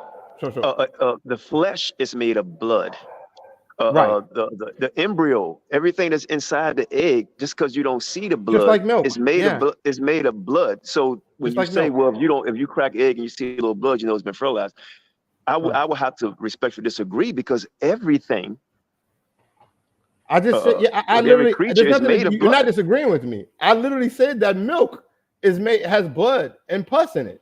I said that. So that's what I'm saying. Well, how can you tell the difference between an egg being fertilized or not? Because when you say it have blood in it, then somebody going to say, you said, how would you know? That's the only way that I know personally. Like I'm not. Okay. Yeah. I'm not an expert on poultry or eggs or whatever have you, but that's a sure way that I would know. I would simply say probably just research it yourself and look it up and see. That would be the my final two questions would be this. I got your answer. No. I got your answer right here for you. Real simple. Again, like everything that we do these things and whatnot. We're literally walking around with computers in our pockets. Mm-hmm. The simple way to know to tell if an egg has been fertilized is use a bright light in a dark room and candle. Look at its interior. Fertilized eggs will have a spider-like veins in the dark area where the embryo is developing, while unfertilized eggs will be translucent. Simple. Well, see, I'm glad you brought that out. Now I may have done you a favor because I'm pretty sure you wasn't doing that. No. When you get anything, like I'm in Ghana, bro. There's I'm not getting my shit from no. Yeah, I know that. I know. From no, what's the name? So these are people who literally have their hens right there. They're having eggs and they're just like boom, they put them out and they're just this is not. We're not buying from the same sources, right? So, but even that being said, like I said, all pasteurized. Go look up anything. None of those eggs have been fertilized. The chicken market, to understand something that you can really get, maybe you grasp what I'm saying here. They only keep the girls. They kill all the boys. So they keep the girls and they raise them and they keep them in these torture chambers and let them grow up and they have these eggs. The boys, they basically throw them in a blender, chop them up as feed and feed them to the other ones. They don't keep no men to fertilize no eggs. So you don't have that problem over there because there ain't no roosters running around. They all dead. Let me say this right here, and this is only my opinion. And I agree with a lot of stuff you're saying. I would just say just from me, and I'm not a science, just me using my common sense. Sure. That's why I went back earlier. I said everything, the egg and everything, every living creature is made up of blood. So And cells. Sure. if a egg with the yolk and everything that's in the egg comes from a living creature, which is the chicken. Sure. Right. So I agree. as that egg, and I don't know the scientific understanding on how the egg is being formed inside of the chicken, but I'm sure that liver or whatever, everything that's in that egg is has passed through the a real fetus quick. that does not fertilize is just basically a clump of cells. It's not life. It's a clump of cells. But the cells don't come from a plant; they come from an animal. No, I don't disagree with that. But again, you've not heard me say now I know I'm not, and I agree with you. You're not saying that the cells of living creatures. Again, the Essenes, the Nazarenes, they never taught that, and there's no writing that says they ever taught that. So it's okay to eat the cells. Yeah, when you drink milk, you're eating cells. Right. Yes, and those cells come from an animal. Yes, Okay. When Yahusha gave his commands, when he went around and told everybody what to do and what not to do, he never said, "Don't eat the cells of a living creature." That never came out of his mouth. Not any text that we have. Not anybody who recorded anything ever. Okay, so again, that's why I made the statement that you're kind of taking you're taking a new age, you know what I'm saying, philosophy, and you're trying to overlay that onto teaching some antiquity. That won't jive because they can't mix. Drinking milk. I personally, I don't drink milk like whatever because I just don't drink milk or whatever. But there's nothing wrong with drinking milk. They even in the Essene Gospel of Peace, they literally tell that most of us are lactate intolerant. I'm lactate intolerant. That's why I don't like. That's why I don't drink it. Yeah. But they tell you to go ahead and drink milk in their Gospel of Peace. They tell you to I drink still milk. eat ice cream and I'll be hurt. It's something you said. It's something that you said. Sure. You said this right here. You say, well, because I asked you, what's the stopping from eating a buzzard egg? Right? It's just an egg. It's not the flesh, right? So we went through the whole discussion. Right. So, and I asked you that for a reason, and then you said, well, because you know how a buzzard, the things that they do. Well, chicken will eat just as much as a buzzard will eat. They will eat the same thing. Okay, sure. I know as a child, Absolutely. and I'm gonna say something real nasty, and please forgive me, brothers and sisters. We were little kids. We used to spit, and the chicken run and go eat your spit. Yeah, a chicken would eat a man. I got them over here running out here all the time. I've seen chickens. My own eyes seen chicken eat rats. Yes. Okay. So a chicken would eat anything. Now here go to my final question, because I would like somebody to come on, but if they don't, then before you answer your final question, this brother can ask a question. You guys can ask a question. No, I'm not asking one. This brother, he says, if you drink milk, you're taking milk from a calf. Then don't drink milk. Don't drink it.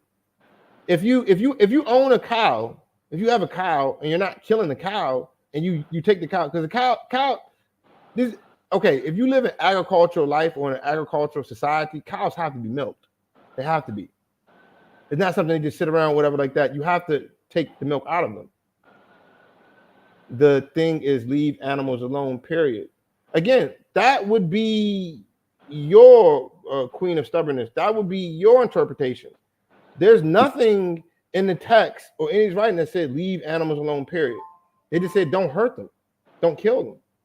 So if that is your prerogative, then leave animals alone. I'm not telling anybody you have to, do anything like that.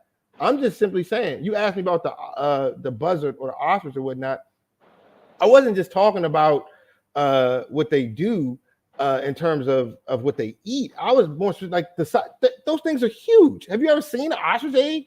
But they're huge, right? They're so big.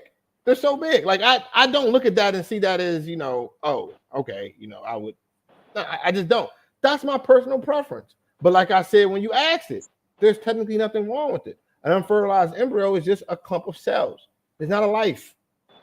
It's not alive. So we could eat an egg from anything that can lay an egg. That's what you're saying. What I'm saying is that if you eat the eggs of any living creature, you seem to be very focused on eggs a lot, but okay.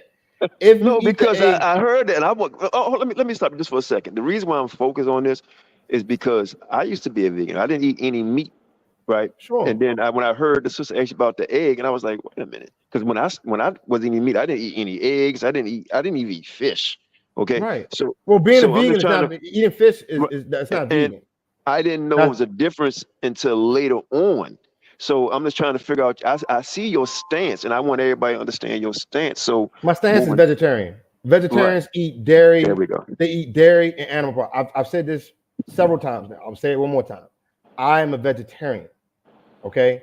The Essenes, the Nazarenes, they were vegetarians. Okay.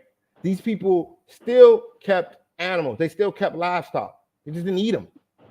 They kept animals for husbandry or to work in the field. They kept animals for milk. They kept animals for a wide, vast, reasons. A wide, assortment Queen of reasons. stubbornness and if I'm saying it right, Brazil or Oralites. The link is in the room, or can somebody please Yeah. put the link back in the room and you can come on and ask the question. My last question was So when I mentioned something, but real quick, my sure, last sure. question was I said, can we eat an egg from any animal? Right. Okay. So you asked me, can we eat the egg from any creature? Like you're Yes. talking about like fish eggs or anything of that nature. I assume is what you're getting at. Yeah, I anything that would lays an say egg. anything that lays an egg or whatnot. Again, there's nothing textually against it. There Okay. isn't. There's nothing Okay. textually against it. That's not written. Now, when you said I was vegan, I didn't even eat fish or whatever. Fish, if you eat fish, you're a pescatarian. Fish is a Okay. living creature. You're eating the flesh of a creature, right? Okay. But if you're eating an unfertilized egg, you're not eating it itself. You're not eating what's the name, right? The flesh. You said not eating the flesh. Okay. I got it. I wanted to Right. be sure And so like everybody and people won't even come to ask get you the the same egg shit. from a That's all. fish, the Mhm. egg from a fish, you gotta kill that. Fish don't, yeah, you gotta kill that. If you want unfertilized egg, the fish gotta be sliced open. That's how you get caviar. So that's a no-no. You can't do that because you gotta kill it. That's the line in the sand. So we can't. If somebody, because I don't know if you answered that. We Go ahead. can't eat an egg from any animal. That's I just want to know that question. Can we eat an egg from any animal that lays an egg? That's I just answered it. I did. okay. I just All right. answered it. All right. So the link is in the room. If anybody want to come on and ask the brother a Please question, feel he's been free. very patient with me, and I had to go on you just a little hard because they're like, "Damn, Qanath got weak." Brother, that wasn't, if that was your idea of hard, oh my goodness. My guy, we have fallen off. That is not. We had a more robust and more, you know what I'm saying, spirited conversation when I was sitting in your house and you was feeding me. Okay, like Okay. that was. If that's your definition of hard, then I think we got different definitions about Well, it. That wasn't hard. Like, hey, look, you feel already free. know how I go, man. I couldn't, we Yeah, do it, yeah, man. Feel free. Anybody want to ask anything? I will give you the answers to the best of my Right. knowledge. Hey, Sam, hold on real quick. Hey, Sam, no, Sure. Sam, check the back. And Neftali says she's in the back, and I'm pretty sure other people may be in the back. Brother, let me drop off for a second and call Sam. You can finish up a little bit while it's going to take me maybe 3 minutes. You can hold it down for me, if you don't mind. Sure, no problem, Mark. No problem. All right. So, from how do we keep Passover without eating the lamb as Abba Yah instructed us to?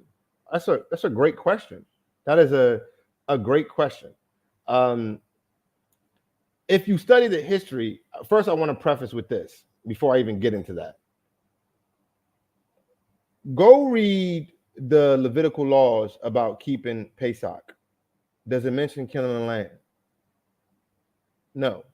That is only in the Shemut or Exodus. So when you go to the Levitical laws about keeping it, whatever, it tells you to keep unleavened bread. Don't mention no lamb. So that's how you keep Pesach. You keep it as it tells you to keep it, right? The lamb was a tradition that held over from the time of Shemut or Exodus. Very simple. And as far as the Messiah or whatnot, he didn't eat the lamb. You will find no verse in there where he ate the lamb. And in fact, when you do a study historically, you'll see he was actually killed for not eating the lamb. He didn't eat the Pesach lamb. So he got killed for that.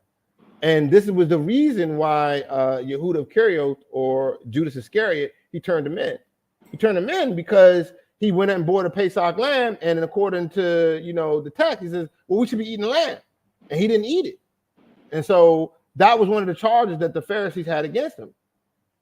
Like when you read when you read the just the standard 66, it will say their main charge against him was blasphemy. That was the big charge they had against him. But when you go through the historical documents, I mean, really start peeling back these layers of history to get at to what is truth, you'll see that this is why they were like, the crowd was like spitting on him and jeering at him and saying, oh, this is because you look at you wouldn't eat a lamb, and now you can't even save yourself. You saved the lamb, can't even save yourself. Now you're the lamb. That's where that whole title of calling him a lamb came from. Yeah, you think that's where it came from historically. But Most High bless Queen Naphtali, Apostles to Queen. Most High bless you. I'm gonna let the sister go first. The brother been on for a while, and I really appreciate it again. You one of the most weak humble brothers I see out there, and I hope since you said my questions weren't hard enough, hopefully baby, stick you in the side. Oh no, I've had her questions. They wasn't hard either. None of them. Like y'all are some of the most chillest. Hey, people don't try to embarrass me like that. Don't do that to me. I'm your brother. No problem, Mark. Hey, look, I'm gonna let the champ ask you a couple of questions. Then I'll let Apostle ask a couple of questions. Then if you want, you can take more, or you give a final statement. But y'all can have a little dialogue, go back and forth, and hopefully get something set up. Queen. Sure. Go ahead, sis. Hey, shalom, most high bless. What's going on, Elder Qanath, Elder Apostle, and Toby? How you doing, Toby? Hey, God bless. How you doing? I'm all right. You and I had this conversation already, and the thing is, I don't even see the need of a debate because we have to just get to these are a bunch of technicalities.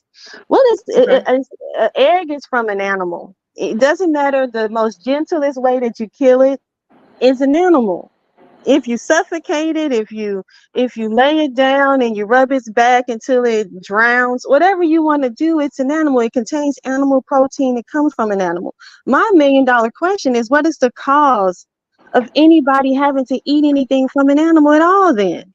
Why? You mentioned an insect, you mentioned a bee. Why eat that then? You talk about milk. Why drink that? Why have anything to do with anything that comes from anything living? Is my question. No, it's a very basic question and straightforward. Now, first off, you don't have to kill any chicken to get eggs. You don't have to suffocate it. You don't have to drown it. Or any of the things you just mentioned. None of these have to be done to get it. The stipulation on animals was solely about killing the animal. That's what it was. So if you can get a product from it without killing it, it's not a problem, right? There's nothing in these texts. There's nothing in these writings that have whatever. So you ask, why eat anything for whatever? You weren't forbade to eat anything that came from. You weren't. That wasn't his command. That's not what was historically stated. So again, the same thing with Ak just did. I feel like you're kind of doing a little bit too. You're taking your modern understanding, your contemporary view of the world, and you're overlaying it over what is written that he said. He didn't say abstain from all animals, don't come near animals, don't eat anything to do with it. That's not what was said. He never said that. None of his Talmudim or Shilakim, his taught ones or his apostles, none of them said that. So, but my thing is this, not to cut you off.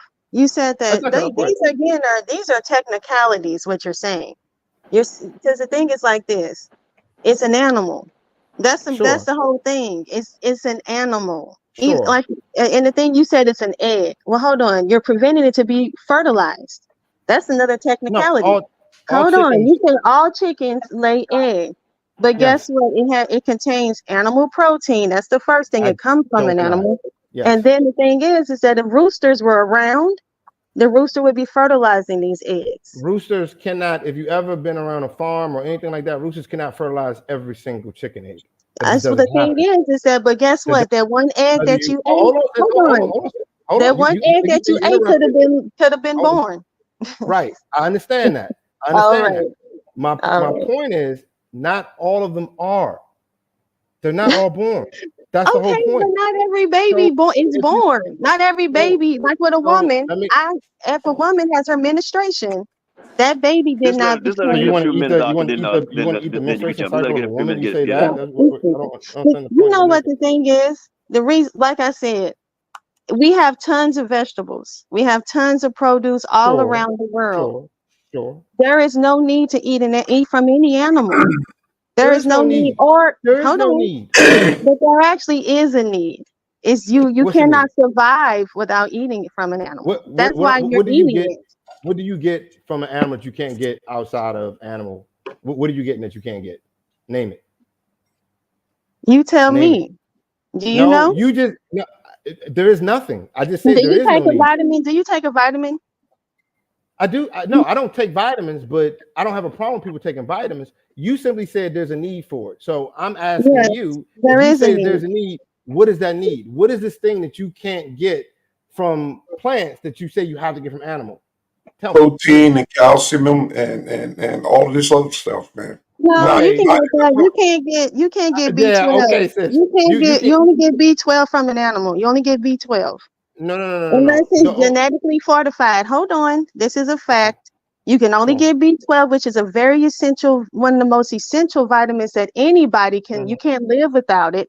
And what they do is they genetically fortify it for vegans to be able to continue to live without it. And then there's also the omega-3. The omega-3 Mhm. is what builds your heart and your brain.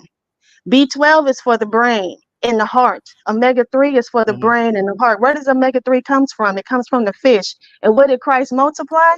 He multiplied the fish because the fish is essential for all of us to survive and all of us to live. The reason why everybody's over here eating eggs is because you have a craving for it. Why do you have a desire for something that you're not supposed to eat? Why Again, have a you desire keep for an saying egg? again. Okay. First and foremost, Animal let's protein. let Animals have a protein that we okay. need to survive. Okay. that's what I said. Let me address. I'll address you in 1 second. All right. Let me just address this, and I'll hop over to you. Now, when she said you actually can get protein from plants, there's actually more protein per gram in iron and protein per gram in broccoli than there is in steak. So that's I'm not. talking about B12. I'm talking I about heard. B12. I understand what you said. Like I said, I'm just addressing Ak right there. That's all. So as to your point, you made the statement about B12 or whatever, and you said that why this the whatever. I didn't. You said why are you eating things you're not supposed to eat or whatever like that. Again, you are putting stipulations on me and standards on me that I never said. Did I ever say that you couldn't eat those things? Did I ever say that was? Does any text ever say that you're not supposed to eat those things? So you're taking your modern day understanding of vegan, and then now you're trying to put that on the text, and by extension, by me. And I never said that. So let's first and foremost, let's clear that air. I never said that. That's what you're saying. Secondly, you absolutely can get B12. See, B12, the animals that B12 get, they're actually getting from plants. The reason why you have a hard time getting from plants in the soil over there is because the soil is ruined. It's all bad. It's all messed up. And what they do is they give animals B12 injections. All right, but you can get B12 from certain types of sea moss. You can get it from shiitake mushrooms or whatever like that. You just got to eat a lot of it. But there's B12 in plants. I don't know who told you that, but a simple Google search will do you wonders, sis. That's what I said. We walk around Let me with jump in what's real. the name in our Hold pockets. on. Hold on. Let me jump in real quick because I do understand your argument, and I understand both of your argument. I think what we're missing is it's like this is a technical thing, and you Oh, never said that. However, But we can still have a you're debate. saying I the text. need part You two. saying the I I need text. part forgot. There's two. also Wait. nutritional yeast. You saying the text saying we shouldn't eat meat, and I'm saying Right. that's why I was Only asking vegans know earlier. I about was it. trying to set a. Hold on, can you hear me? I Oh, was I can trying hear to you. I'm set a. sorry. I'm sorry. I was trying I'm to set sorry. a premise when I started out saying what is meat. What is meat? Sure. Because all flesh is made of blood. Meat from all animals and us as humans or whatever, Right. we it's compacted blood. The flesh is blood. Meat, muscles is blood. Mm-hmm. So if you're saying we're not supposed to eat animals, the flesh or the goulash that's in the egg is blood. It don't have to be red, which makes it flesh. So this was, I think, her argument is the egg is flesh, because it's coming from the animal. It's made up from the animal, even though it may be in liquid form. It's flesh of the animal. I think that's what she's saying. If I'm wrong, she can correct me. And you may disagree with that. I totally understand what you're saying. My point is that when you asked me that, I answered that, and I told you what flesh was. Yeah, you did. I just wanted to get right. So right. What you're doing is you're basically saying what she said, and you're going back. I've already answered that. I said what it is and what it isn't. You can also get what you need from nutritional yeast. That also has it. So, I mean, it's like in the vegan community would know about that. So it's not something you would typically find outside of vegans or whatever. But this assumption that you made is not totally correct, my sister. That's not true. It's just incorrect. Okay. So I think I answered your question, and I know I answered Qanath's question. So my Apostles of Khan, what did you have to ask? I'm sorry. Thanks. No problem. Shalom to you, brother, to the chat, to my queen and my elder brother, Qanath. Thanks, brother. This is the first time I had the fortune of hearing you. I didn't even know that you were over in Africa. So, but I know a person that raised ducks. They eat duck eggs. I can't imagine it, but they're a little larger than chicken eggs. Sure. So you don't have to cook as much. One egg will suffice. Then I know people that eat quail eggs, which are even smaller than chicken eggs. I'm moving in about a month, and I'm gonna be raising chickens, and I'm gonna have roosters. Okay. I don't care who complains. Most of it is people complain because of the noise of the rooster, 6 o'clock in the morning. You know, I got them all around to it. Right. I'm looking forward to it. So I'm gonna raise some lamb, some goat, and I'm gonna eat me some goat. My father Abraham ate goat all the time. Okay. So I'm gonna eat me some goat. It reminds me of a text, Matthew 11, 18 and 19. Okay. The comparison was about John the Baptist and Christ. Ha Mashayach said that John the Baptist came eating nothing but honey and wild locusts. But the Son of Man came eating everything, which is permissible. He came eating it all, he said, and drinking. And they called him a wine bibber and a glutton. Sure. So they condemned John for not eating, and they condemned Ha Mashayach for eating. Yeah, a lot of accusations were brought up against Mashayach. But we know they were lies. They were not truths, because Mashayach had no sin. So even in the face of the accusations of him being a wine bibber and a glutton, or him breaking the Sabbath or committing blasphemy, they accused him of all of that. But the Jews could not kill him, because none of that, they would have simply stoned him. But he came to die on a Roman cross. He came to die the only way he could have died. They could not stone him. They tried to do that, and he disappeared from in the midst of them.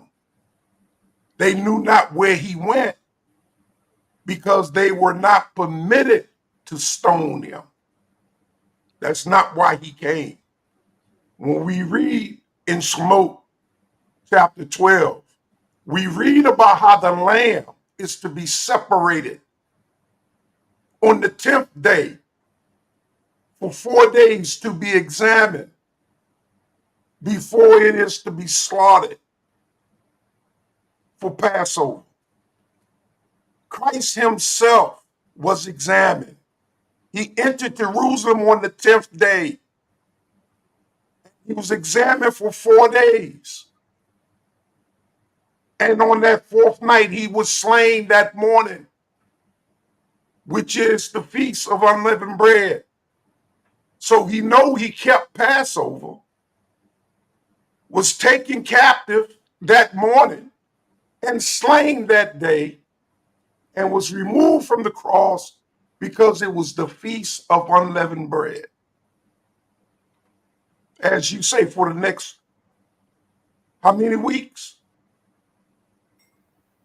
Oh, I'm sorry. Is that the question? My bad. Was that the question? So now I'm just pushing back a little bit on. I'm pushing back on a little bit of what was said. Christ was called. Christ was called a Nazarene. Sure. Not because he was a Nazarene, but because he was born in the city of Nazareth. He was from Nazareth. Okay. That's why they called him Christ, the Nazarene. Let him get in real quick, Apostle. Then you ask your question. Let me just address the points you make. Okay. So for one, Yachanan Mercer, he did not eat locusts. He ate. It was not. He did not eat. Natalie, hold him down for me real quick. I'll be right back. That's what the book says. Maybe it was a mistake.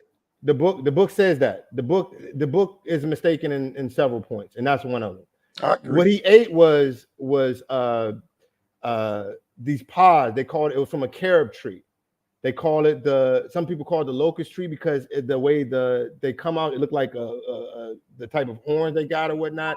But in different language, they call it St. John's bread or whatnot. So he didn't eat any whatever. He ate honey and these plants. That's the first one. Number two, you said that he ate all that was permissible. Again, the question becomes then, well, what was permissible? That's what it is. He didn't say that he ate meat. He just simply said he ate what was permissible. That was the second point. Number three, Yahusha was never put on any cross. There was no cross there. The text doesn't even say a cross. The cross says, the book says, the two words that are used in there in Greek are stauros and zulon. Both of them mean a long plank. The whole the doctrine of a cross, the T, is basically from the Constantine era. That's what they brought in there. What the Romans used, the method of execution was they would take a big, it was called impalement. They would take a big stake and they would basically put you, it was like a tree. They would put you on there and they would have your hands up above your head and they would stick one nail between both your hands and they would put both of your legs on the side and they would stick a nail in each ankle. That would be 3 nails, but it wasn't like the T shape that you see where a nail in each arm and then, one in both feet or whatnot. That is a later Christian manifestation. The next point, he wasn't actually killed on unleavened bread. He was actually killed on Pesach. They had to get him down off the stake before unleavened bread started, which was starting at that evening. So it was Pesach that he was killed on. Everything else, like I said, that's cool. I just was trying to address historically those points. I'm not trying to. Some people might call that technicality, but I say that's just the truth. I don't think the truth is technicalities. I think the truth is of itself, and it should have its day. So, so for those points, I think it's very important that we recognize what is true and what is not true. That's just my opinion on it. Let me push back on that. But Vlad, the impeller, he impaled. And when you impale someone, you take a stick, and excuse my language, y'all, you stick him through his rectum. Right. And the stick comes out the back of his head. Right. That's impaling. That's a modern day. That's a modern day one. That wasn't the actual. I'll let you go. Oh, I'm sorry. I'll let you repair. Okay. Please. So that's impaling. Christ was not impaled. There's controversy in the book of Acts. We see 5. It talks about he was crucified on a tree, but we know that wood, that whatever he was crucified on, came from a tree. So that's why in Acts it says he was crucified from a tree. The word crucified itself implies a cross. I don't know where you get your information from, okay? But I will push heavily back on that. Just how in history, crucifixion or crucifix or crucifying someone is done. It is not impelling. So Vlad, yeah, he impaled. I'm talking that dude over there in Assyria, right? Over there in Assyria. He did that. Okay, that's the whole concept of Dracula. But where we get what was permitted and what was not permitted, we look in Leviticus. And we can find out what is permitted to eat and what is not permitted to eat. In the beginning, when God created in Genesis, he created meat to be consumed. And it was all created for us to do as we choose with it.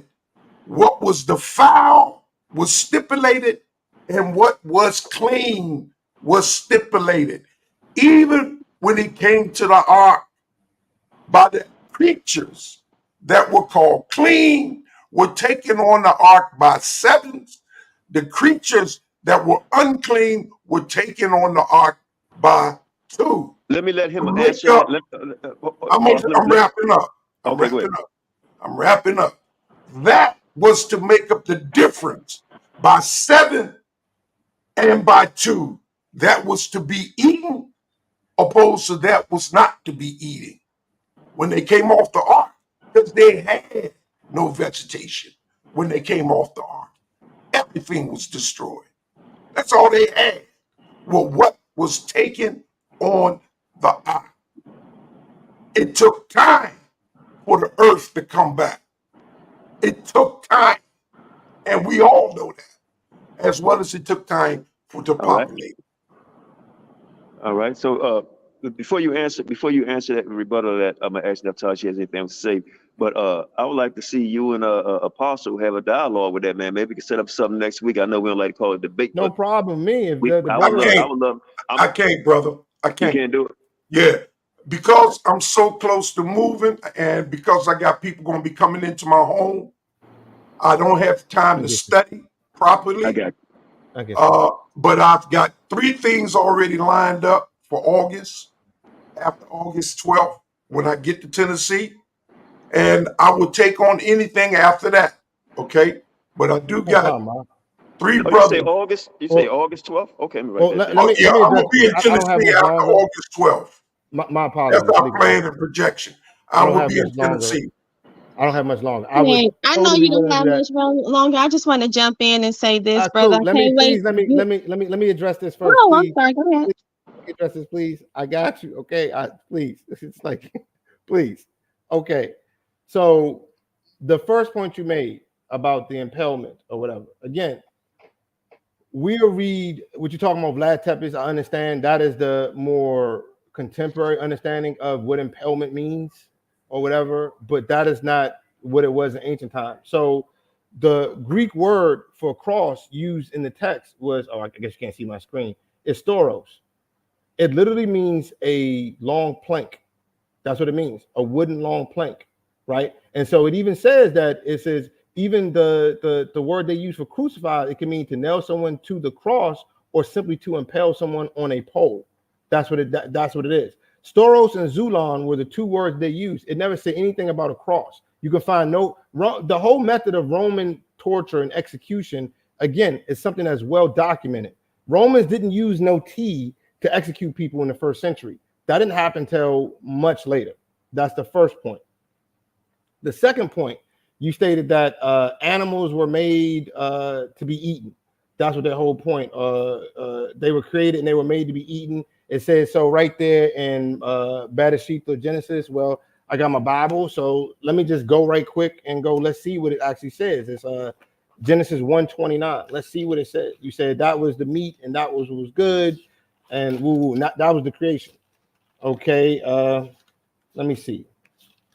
1:29. It literally says, and Elohim said, I have given you every plant that yields a seed, which is on the face of the earth, and every tree whose fruit you'll see. To you, it is for food. Or in the KJV version, it would say, to Says you, it meat. is for meat. Yeah. So the plant was defined as meat in there. That's what it is. And then it says, to every beast of the earth, and to every bird of the heavens, and to every creeping creature on the earth, in which there is a living being, every green plant is for food. Right, creature. Yeah. So it is a mistake to say that he created animals to consume. That's not true. He created plants to consume for man and for animals, and he called that food. Now, if you want to say that he changed his mind and then decided that, okay, you eat animals or whatever, or like you said, he said he had clean animals and unclean animals when he loaded them on the ark, then why did Noah get off the ark, or Noah get off the ark, and he said you can eat anything? He didn't tell him he could eat clean animals. He said you can eat anything. And he brought, and allegedly, according to text, he brought clean animals. So why But was he giving like you said, there's mistakes, and then absolutely. Let me there's finish out. things that Let me finish. So that becomes a problem. I agree with you. There are mistakes, and you just admitted that was obviously a mistake. So I would take that a step further. If that was a mistake, and we know the Most High don't change, and he tells you in the beginning, you're going to eat plant. Huh? I'm sorry. You got Leviticus. Okay, I'm not. That's cool. That's cool. What I'm saying is, we say Yah does not change. He said he does not change. It's written over and over again. I'm just going concerning his promises.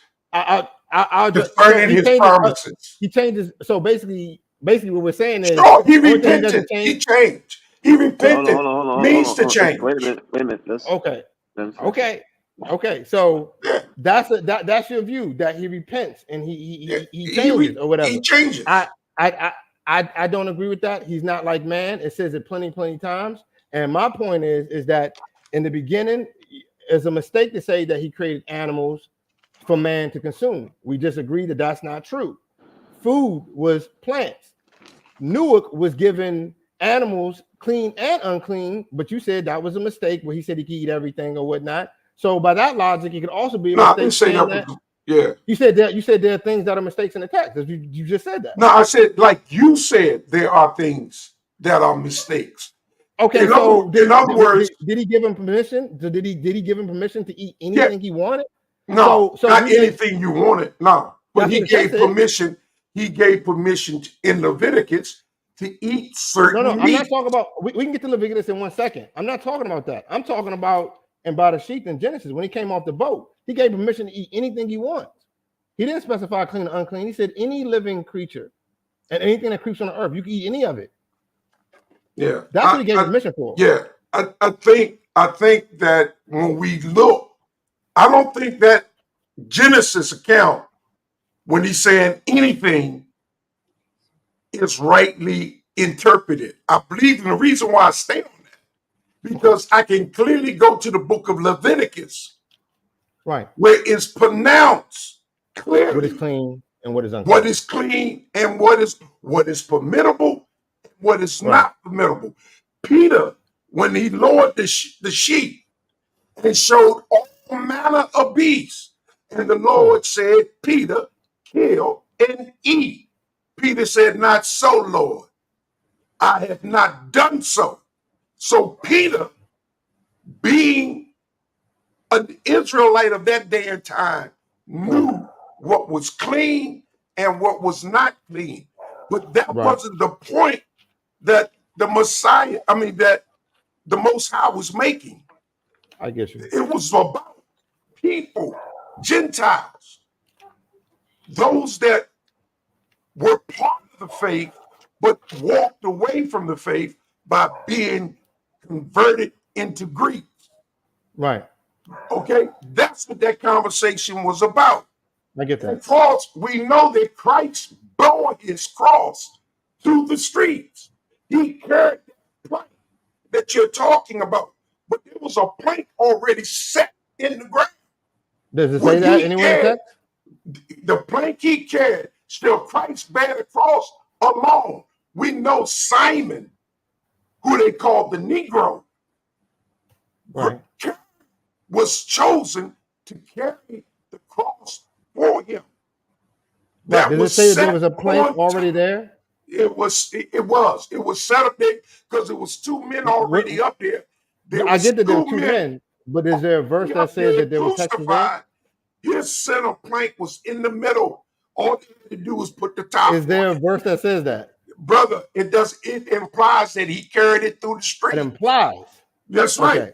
He carried it through the street. So he couldn't have taken his own stake. No, he couldn't have taken that stake and then put it in and that was not no. That stake is already in the ground. Where do we read the that? Romans had stakes already prepared. Where do we read that? Where do we read that? When they brought him to trial. I'm gonna have to step in. Where do we read that? I'm gonna have to step in. No problem. I just want to know where we read that. I don't want to mute you guys. I don't want to mute you. No, go ahead, Doc. You good? I'm good. I don't want to mute you. You guys gonna have to. You guys gonna have to step in. With you, bro. You guys gonna have to step in the ring. Of studying this book. Hold on. My college degree up against it. Hold on, Apostle. Yeah. You brothers. Hey man, how you doing? You guys gonna have to step in the ring August 12th, or maybe somebody else sooner, because I like the conversation. And I'm gonna be honest with you, I see both parts.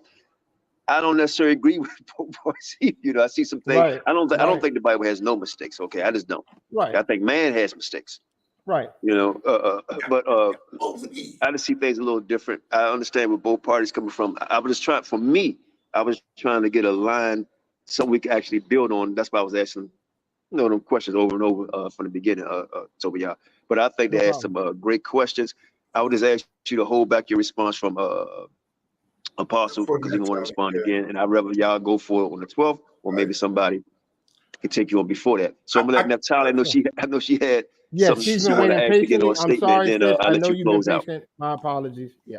No, that's fine, bro. I'm gonna let her go ahead and say what she want to say. You can answer, or even ask her a question, and then I'll let you close out. Go ahead, champ. Hey, before she go real quick, Qanath, go ahead. Go to Matthew chapter 1, verse 17, and it talks about the 42 generations, the 14, the 14, and the 14. Take your time and count. Go to chapter 1. Start with Abraham. Okay? And count those names to David, and then go from David and count it, and then go from leaving Babylon and count it. And I guarantee you'll come up with only 39 generations. There are not 42 generations there. That's a first sign that there's mistakes. Not just in the New Testament, in the Old Testament. I agree. Okay, let's let Naphtali come in. And Matthews, I hear you, brother. You ain't gotta yell. Okay, you with the all caps on me. You my brother. You ain't gotta yell at me though. But go ahead, sis. I see him. Hey, all right. Yeah, this was a very powerful conversation. I actually had some things that I felt like I could have added in, but your brother, I saw you pull up your yeast, and we can definitely continue on our conversation with this debate. But really, I really wanted to talk to you about Ghana. That's what I want to talk to you about, is how's Ghana? How did you get there? How are you surviving there? Because my husband and I are trying to move to Africa. That's our thing. Right. But I saw that. And if you still want to, we can set up and have our, like you said, you don't want to call it a debate. We can call it a conversation. Oh, it's going to be a debate. It's going to be a debate. Because where this brother goes, it's got to be a debate. Okay, well, it can be a debate. Whatever you guys happy. It doesn't matter to me. It's cool. It doesn't matter to me either. Like I said, I look forward to it because I like how, we can bring in, science. We can also bring in the Bible, and we can bring in, many other type of history, like when you bring in we can bring in history, science, as well as the Bible. Right. So, I look forward to it. But I also want to talk to you about Ghana. So maybe you and I can have a conversation about that, because like I said, anytime. My husband and I are looking to go to Africa. That's what I would do. I would call, we all have a three-way call, maybe late on tonight. I don't know, maybe too late for him or tomorrow. Yeah, maybe a bit late for me. Yeah, tomorrow. Yeah, I can call you around this time tomorrow, we can talk about all that offline. That'd be great. Yes. We can definitely have this conversation. I look forward to it, but I'm gonna go ahead and hop off and I'm say shalom, most high bless to everybody. Most high Shalom, bless. most high I bless. forgot Thank to you, ask you sis. too, brother, how the wife and children are doing and everything. We'll talk about that. Oh, offline. everybody, they all sitting up here. They all sitting up here trying to be quiet while I got this going on, waiting for me to end it. That's all. But everybody's here. Everybody's chilling. Everybody's doing well. We're That's all wonderful. good. That's Absolutely. wonderful. Well, I hope that we got the blood moving a little faster today. You know, when the blood starts going through the veins faster, that means you know your health is moving, it's circulating. So I hope we Okay. was able to charge you up a little bit. You know, and we miss you, Ak. You know, we miss Hey. you, man. You know, so Hey, I'm always here, Ak. I'm always here. I'm always available. no doubt. Apostle How is our Zakhan, president? I'm Hey, sorry, well, what you say? so when you going to come back and do part 2, brother? Oh man, what happened on? I was waiting on y'all. I kept looking Oh, you know online. what? I thought I sent you a text. I had Family Mercy on last week. Oh So yeah. Don't worry. I don't know now, man, because although we'll that's talk. We'll already talk. written up, we'll talk. Yeah. Yeah, we'll talk. But I'd It'll like to be ask good. you, brother, how's the Hebrew Israelite presence over in Guana? There are plenty of people out here that believe it. I don't necessarily fellowship with everybody over. It's a different vibe over here. Like, okay, for example, the whole concept of a Hebrew Israelite doesn't really resonate here because they see themselves as just Israel. Okay, I can Right. So so there's parts they have towns that are named Israel. You know, they call it a little Israel. They have Israel Community Church. Like so it would be like if you went to China and somebody said I'm a Chinese Asian. You know what I'm saying? But that's like no, there's no Chinaman who's going to say I'm a Chinese Asian. He's going to be like I'm Chinese. You know what I'm saying? Or you know what I'm saying? I'm Vietnamese or I'm, you know, or whatever, you know, ethnicity they're from. So over here, nobody calls themselves a Ghanaian African, right? They just say, I'm Ghanaian or I'm, you know, Nigerian or I'm from Niger or I'm, you know, from Cote d'Ivoire, you know, something like that. So like I said, that whole mentality is a little redundant, you know what I'm saying, in terms of like the culture. You supposed to be around coming here. over like 2-3 years ago doing the presentation on life over there. You know, I know we've been talking Man, about. I just been living life. To be honest with you, I wrote the book and because I wanted to, because these conversations, while they are beneficial, a lot of times what I like to do is I like to trim away a lot of, not saying anything about my arc over there, but I'm just talking about in general. I like to trim away like the religion, right? I don't really like debate theology. To me, that's fruitless because you can believe what you want to believe and your spirit can move you in any which way. I just want to talk about what is historically factual and historically true, which is why I brought the thing about the stake, because it's just like, you know, yeah, we can believe that there was a stake there and he carried it and he brought his stake and he put it on there and whatnot, but there's nothing historical that says that's true. Right. So I'm more like look at it like however you want to do that. the T. However you want to do the T. However you want to do the T. Is what I'm saying is there's nothing historical to that. And we have actual pictures of Rome and how they were impaling people back then. And it was all the way that I just explained. So again, when you learn the story about Constantine and how they came up with the cross, you know, it was a vision he saw in the sky. He got from his mom, and it was his right to rule and all that kind of stuff. Right. There's a lot deeper connotation to it than just simply, you know, what we were saying. That was 100 years later. He died in 345. Absolutely. He died in 347. Well, let's do this my brother. Let's set up something. We could talk maybe tomorrow, because I know it's getting late and I'm on the plantation, about setting up a date. Hopefully we can set up a date next week between you two guys. And then he said he had to move first. He said after I'm talking about you and Naphtali. Yeah, sure, absolutely. Yeah. Anytime she you just let me know. Then Naphtali is affordable. She's an affordable opponent, man. Oh hell yeah, he already know. Yeah, I don't have to. I think you're all formidable. Like I don't see anybody as, you know. I think you're all great. right? Yeah. I don't. Yeah, we Yeah, all so are great, you know. I I think think the that Most Some of us High, are great. Some of us are great in telling lies too. right? You I know. think the Most High made more of a statement with our last letter of our Alpha, our last letter, the T, the cross, the last letter in our alphabet, because I could take the word by the sheath and show that he was crucified on the cross. And just in the word by the sheath, I can okay. Well, show it. let's. And you're right. But I gotta get out of here. I'm gonna I let you get gotta the go. last. I'm gonna let you. I'm Yeah, gonna let you get the last word, brother, because I gotta get out here. I'm on the Okay. plantation. All right. You No say what you gotta problem. say. Then I'm gonna hit you The, tomorrow. I'm gonna hit you tomorrow so we can sure, set up a no date between problem. you and Naphtali. And Apostle, I'll hit you tonight because I know you. We almost on the same time. Hit you tonight. And talk about Sure, what what you're doing. But go ahead, bro. You got the sure. last. You got the last word.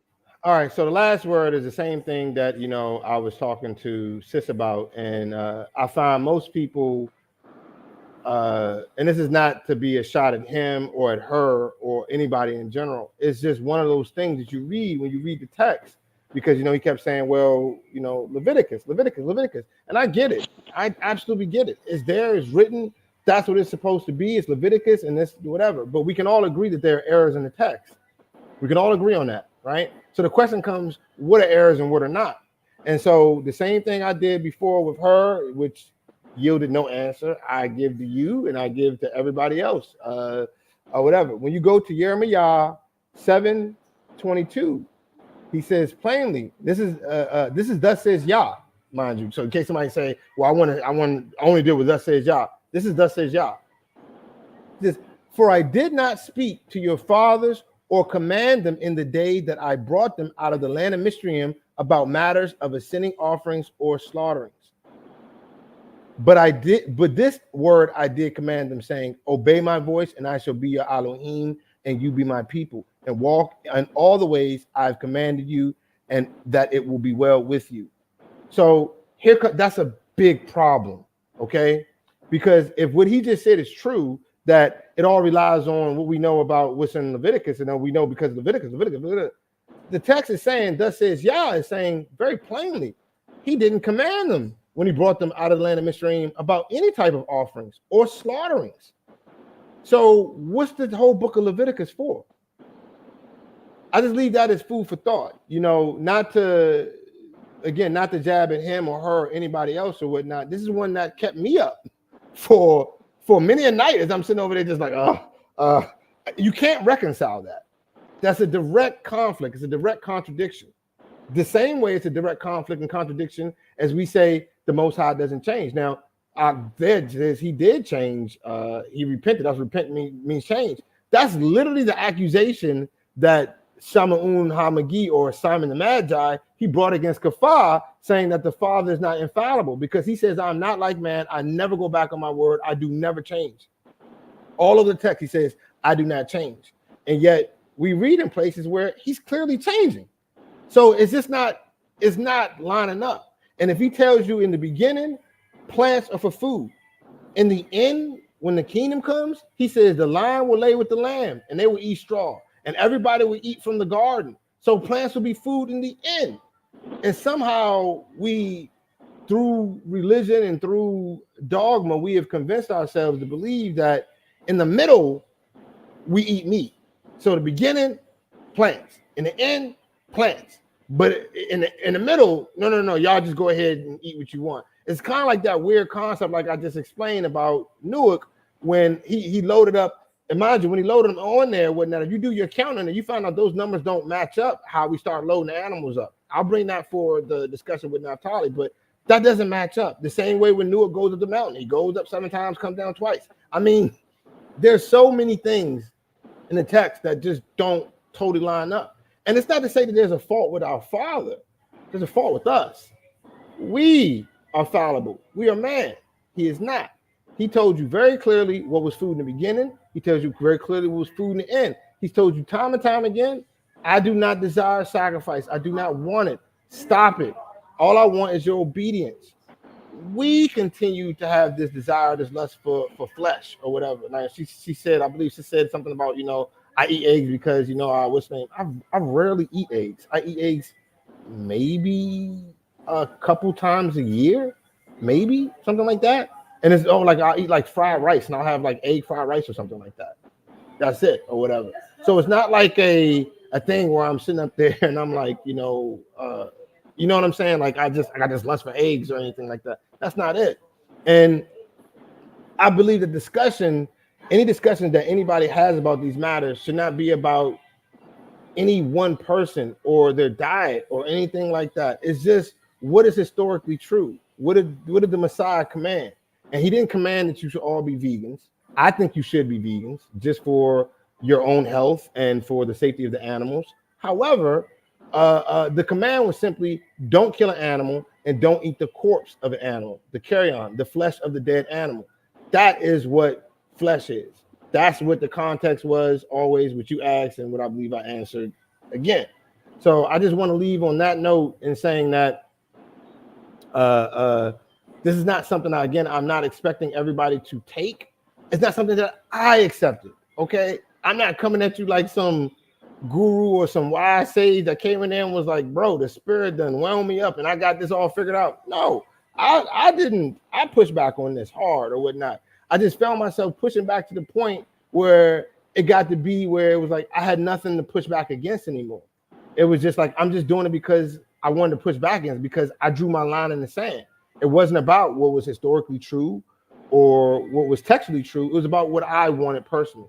That's all. And again, everything that I've said and all the proofs about not just the text or all the things about the Messiah in the first century, you can find in the book, The 13th Apostle. I wrote this just so our people will have. Where can they find the book at, brother? You can find it on Amazon.com. It's on Say Amazon. it again. It's on Amazon.com. The name of the books. The book is 13th Apostle. The 13th Apostle. I record all the information from Eusebius, from the Dead Sea Scrolls, from Josephus, from the Acts and Ezra. Everything that I brought up here and all these books that you whatever. Not everybody got time to read all that, and I respect that. So I've collected and correlated and give it to you so you can go see it for yourself. Don't believe me about nothing. I'm just some dude on YouTube. That's all I'm saying. Hey, no doubt, man. I'm gonna be a little funny here. I wouldn't be Qanath if I was, man. I'm gonna make sure I had them alligator eggs and turkey. Okay, you do you. Hey, you I'm just messing with you, brother. Hey, man, I really good. do miss you, man. All we love, had man. a ball when you came over last time, man. Damn. I enjoyed myself as well. I enjoyed our conversation. I found you. I gotta say, I don't know what your conversation would be about. I tend not to get in other people's business, but I gotta say, you were insightful, brother, and you were not what I expected. I'll leave it at that. I was going in there expecting a certain thing, and you came out and you were much more calm, collected, knowledgeable, and open to different interpretation. I found that we agreed on a lot more things than I actually thought that we would. That's the truth. Yeah, that was the truth of it. And you know what? I'm glad you said that, because a lot of times I don't have to defend myself. People will defend me without defending me. You know what I mean? Right. Because people just outright judge me, and you really don't know me unless you like really studying me or you get a chance to meet me. You know, and I appreciate that, man. And heck, I mean, when I met you, I didn't know you, and shit. We got along, and I thought we was gonna disagree on some stuff. I said, well, damn, we damn near agreeing on everything.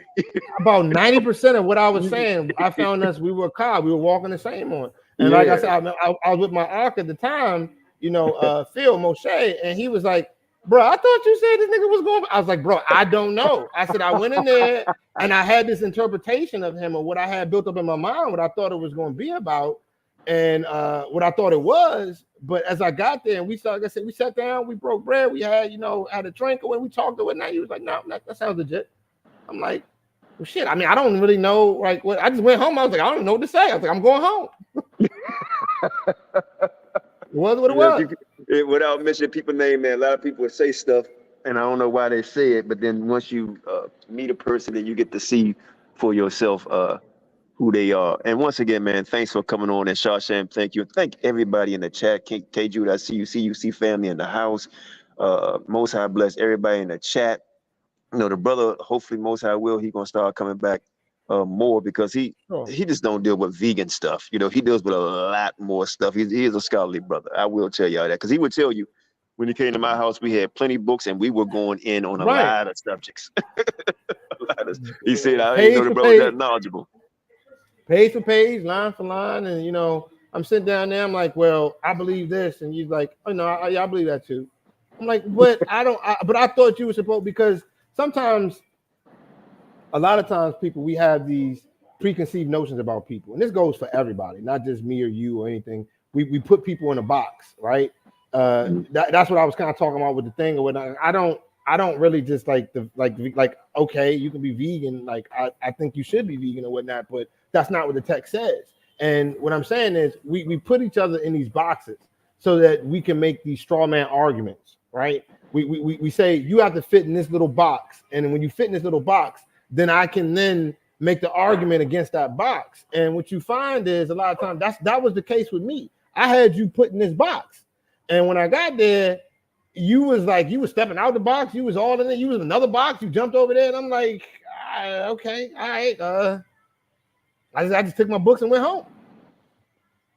No, you know what? You cut off. So give me that last 3 minutes because you cut off. We didn't hear it. Oh, I said sometimes we. We heard him. Oh, okay. Yeah. Oh, that was me. Yeah. So let me say this. Also, I'll interrupt you too. Let me say this. So I'm gonna let Sham close it out. But I want to thank everybody in the chat again for tuning in. Thank you, Sister Naphtali, for coming on. Apostle for coming on. I love everybody in the chat. I really do, man. Thanks for coming on. But hey, tune in tonight. Like I said, get you a glass of wine or some apple cider. I'm not gonna say put the kids away, but it's gonna be pretty intense and it's gonna be funny. I just feel like having some fun tonight. I'm giving a shout out to my brother Unseen Soldier. We're gonna play some videos. We're gonna have some fun. So get ready, man. It's gonna be so open up tonight. But Most High bless you, brother. Thanks for coming on, and we're gonna chat, and hopefully we can get that thing with you and Naphtali in the ring next week for fun. Yeah, anytime. Okay. All right. So I hook the three of us up so we gonna talk offline. Sham, Most High bless. Let's get it.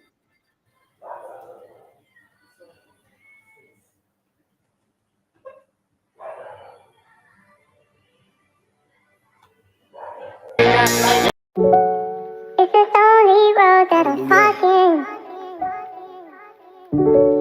No company, no company.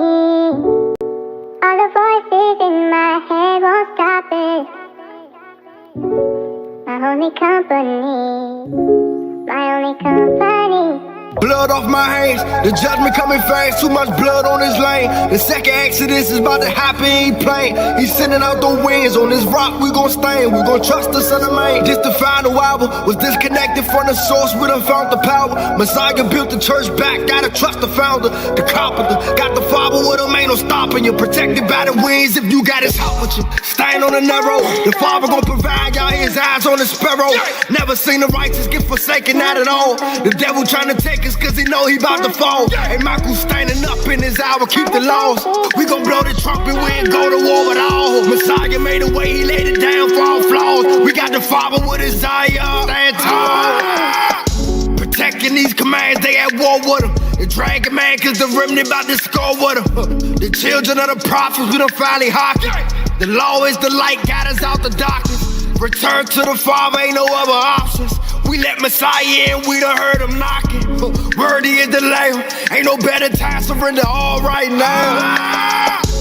Ain't no looking back, you ain't Lot wife, hell no. Fit for the kingdom, ain't no way that he gon' fail y'all. Training up his kids, ain't no way we gon' derail y'all. The devil making war with the saints, man, he smell y'all. We gon' go to war about these commandments to the end. Protect my Father word, this ain't no game, this ain't pretend. Messiah coming back, we study yelling, I repent. The angels on the corner, finally blowing out the wings. Ain't no other way to get protected but the blood. Papa, put your mercy and your grace around us. Keeping these commandments, cause we know that's real love. Building up this ark, cause you send it out flood. When you see his hand upon this land, it's time to leave. Sodom and Gomorrah out of order, time to flee. Babylon gon' burn, every nation about to see. Messiah coming back, everybody to their knees. Every knee gon' bow. Boy, girl, child, y'all, he coming in the clouds.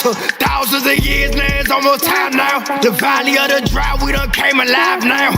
This for every nigga you done hung, every baby you done raped, everything that you done done. Ain't no way you gonna escape, ain't no way that you can run. You gon' see them face to face with a hill Babylon, but we can't.